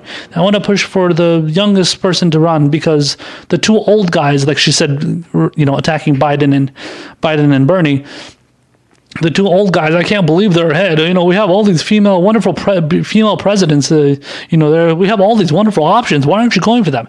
Maybe because their fucking policies suck. Did you ever think about that? Like, that didn't cross your mind? Of course not. You're Kathy Griffin. You're a moron. And you don't know any better. You don't know anything about policies. You don't care about policies. Your whole goal is to care about, just electing whoever is whoever pleases the standard of this person is going to be this skin color, or this person is going to be this heritage, or this gender or sex, or what, that's all they care about. Oh my God, we have the first gay president. How wonderful would that be? Yeah, the first gay president who speaks 6 languages, and yeah, that's so fucking wonderful. I mean, seriously, these are the priorities you care about. That's what people are looking for in somebody like Pete Buttigieg, being the first gay president who speaks multiple languages. Wow, fucking wonderful and fascinating. I wouldn't even give a shit if the guy could speak fucking Farsi. I don't care. I'm Persian. If my president, if there's a candidate on that stage who's Persian, or he speaks Persian, he or she speaks Persian, I don't give a shit. If their policies suck, then they suck. That's the main thing. I don't care what languages they speak. I don't care if they're gay. I don't care if they're female. I don't care if they're male. If you bring me a female version of Bernie Sanders, I will vote for that person in a second, in a split second. Tulsi Gabbard is somebody I would vote for. If Alexandria Ocasio-Cortez was running, I would vote for her. If Rashida Tlaib was running, I would vote for her. If Ilhan Omar was running, I would vote for her. All these politicians. If Mike Gravel is another guy, he's another candidate, that kind of a progressive candidate that he's not even being allowed in the fucking debates. But Mike Gravel is another great guy. I would vote for him too. I don't care, old, young, white, black, yellow. I don't give a shit what you are. Brown, Middle Eastern. I don't care. It doesn't matter. That's what these people don't understand. They don't care to actually look into the policies. Now, she knows, obviously, I'm surprised Kathy Griffin even knows about Medicare-for-all. So obviously she knows about the policies. Obviously she knows about socialist countries, socialism. She knows about these things, but she doesn't give a shit about those things being implemented. And if they are going to get implemented under her, and in her mind, under her plan, under her fucking fantasy country, it's going to be very pragmatically and very slowly and very, responsibly. This is the thing. That's the thing these politicians believe in. They don't believe in doing anything revolutionary because they don't want to get, like I said before on earlier segment, I just realized recently that a lot of these, supporters of these centrist candidates, they don't want anything to change. And, they don't want things to change revolutionary in a revolutionary way, They don't want to revolutionize anything. So when it comes to the celebrities, it's a little bit different. They just don't want to get taxed more. They don't want to get, they don't want to have to give more taxes to the government. They don't want to have to pay for building more roads and bridges. They don't want to pay for, funding people that are in student loan debt. They don't want to fund our healthcare system, our ridiculously pathetic healthcare system. Our, like I said, roads and bridges. Our infrastructure gets a grade of I think it's D minus. They don't give a shit about that. Obviously, they're the ones that are the richest out there, and they don't give a shit about about fixing those problems because they're already well off. They don't need to help anybody because they're doing wonderfully. What do they care about student loan debt? What do they care about healthcare? They can pay for their healthcare. Paying for healthcare for them is like a drop in the bucket. It doesn't mean anything for them. But for people like you and me, we have those issues. We have to focus on those issues, and those are things that we need to focus on and make sure that they get through instead of worrying about pragmatism and not having a revolution. We need a revolution because we need to get over the fact that the last, I don't know how many years now, 34 decades, we've been getting fucking screwed, and you got a bunch of Gen Xers and celebrities and corporate donors out there trying, getting in our way and preventing our progress. So as progressives and leftists and responsible, at least Democrats, the few number of responsible Democrats out there, we got to get together and trying to defeat these people and not let their fucking millions, influence our system, let alone their stupid ass opinions, trying to convince us to, go the other way, unless they're right. If they're right, that's a different story. That's why I support the celebrities, obviously. That's, our Bernie supporters. But, if you got all these, Harris and Elizabeth Warren and stuff as supporters, smearing Bernie Sanders supporters as being just like Trumpers. What kind of shit is that, man? How the hell are we like Trump supporters when we're pushing for socialist policies? We're pushing for policies that are far left. And it's funny too, by the way, before we finish off here, I just want to say one last thing. She references those 4 congresswomen, the squad, from Justice Democrats, referring to how they're pushing for Medicare-for-all and pushing for socialist policies. But then, and those are the people that were, put together by Bernie Sanders's, our revolution. They were supported by Bernie Sanders. They work with Bernie Sanders. They're socialists just like Bernie Sanders, Democratic socialists just like Bernie Sanders. But then she says, oh yeah, well, why? How dare you attack them? When they're just pushing for, these wonderful policies, Medicare for all and stuff. And that's what Kathy Griffin basically said there. But then she smears, Sanders supporters because they go after her when she pushes for policies that are bad. I don't see her pushing for Medicare for all, but I think in this regard, she was only mentioning Medicare for all because she likes those 4 supporters who are getting attacked by Donald Trump. Was she standing up for those four Justice Democrats when they were getting attacked by Nancy Pelosi? No. She didn't give a shit when Nancy Pelosi was going after them. She didn't say anything. Neither did any of the Democratic loyalists out there. But when Donald Trump started attacking them, now they're going on their side because he's attacking them in a racist way. Then he starts. These people start speaking out. But when your precious Nancy Pelosi says something, oh no, shh, don't say anything. We have to be on Nancy Pelosi's side no matter what she says, no matter what she does, no matter how much she screws over the Justice Democrats and says demeaning remarks about them and looks down at the nose at them, all that stuff. So us being Bernie supporters being like Trumpers is absolutely ridiculous, and it's totally it's based on nothing just because we're going after you in the same way, calling you out on social media like Trumpers do. Okay, big deal. There's a lot of people doing that. I've dealt with a bunch of Hillary supporters that have gone after me. I've gotten my account on Twitter suspended because a bunch of Hillary supporters went after me and reported me and shit. Same shit happens to everybody. So stop fucking acting like you're a victim. Kathy Griffin, you and the rest of Deborah Messing, Kathy Griffin, all these idiots, Chrissy Teigen, all these idiot resistance females that think they're holier than thou, and they know what's right for the country because they want to get a woman in there as president. So you want to get a woman in there? Get Alexandria Ocasio-Cortez or Ilhan Omar or somebody like that, or Rashida Tlaib.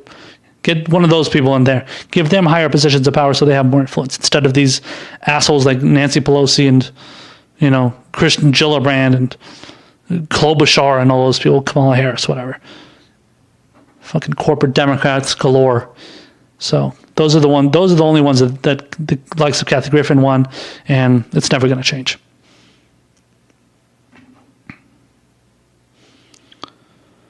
All right, guys, that's going to be the end of our show today. It's been a great episode for Another great episode for the Progressive Square.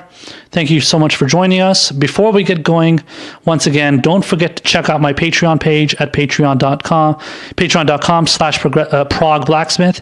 If you can become a patron and give me a generous contribution, it would be greatly appreciated. Also, remember, if you want more information about this podcast, check out #TheProgSquare on Twitter. That will direct you to all of my live broadcasts on Periscope, as well as every segment I post on YouTube. So to my viewers on Periscope, as well as my viewers on Facebook Live, thank you so much for joining me, and we will see you next week. This has been the Progressive Square. Take care.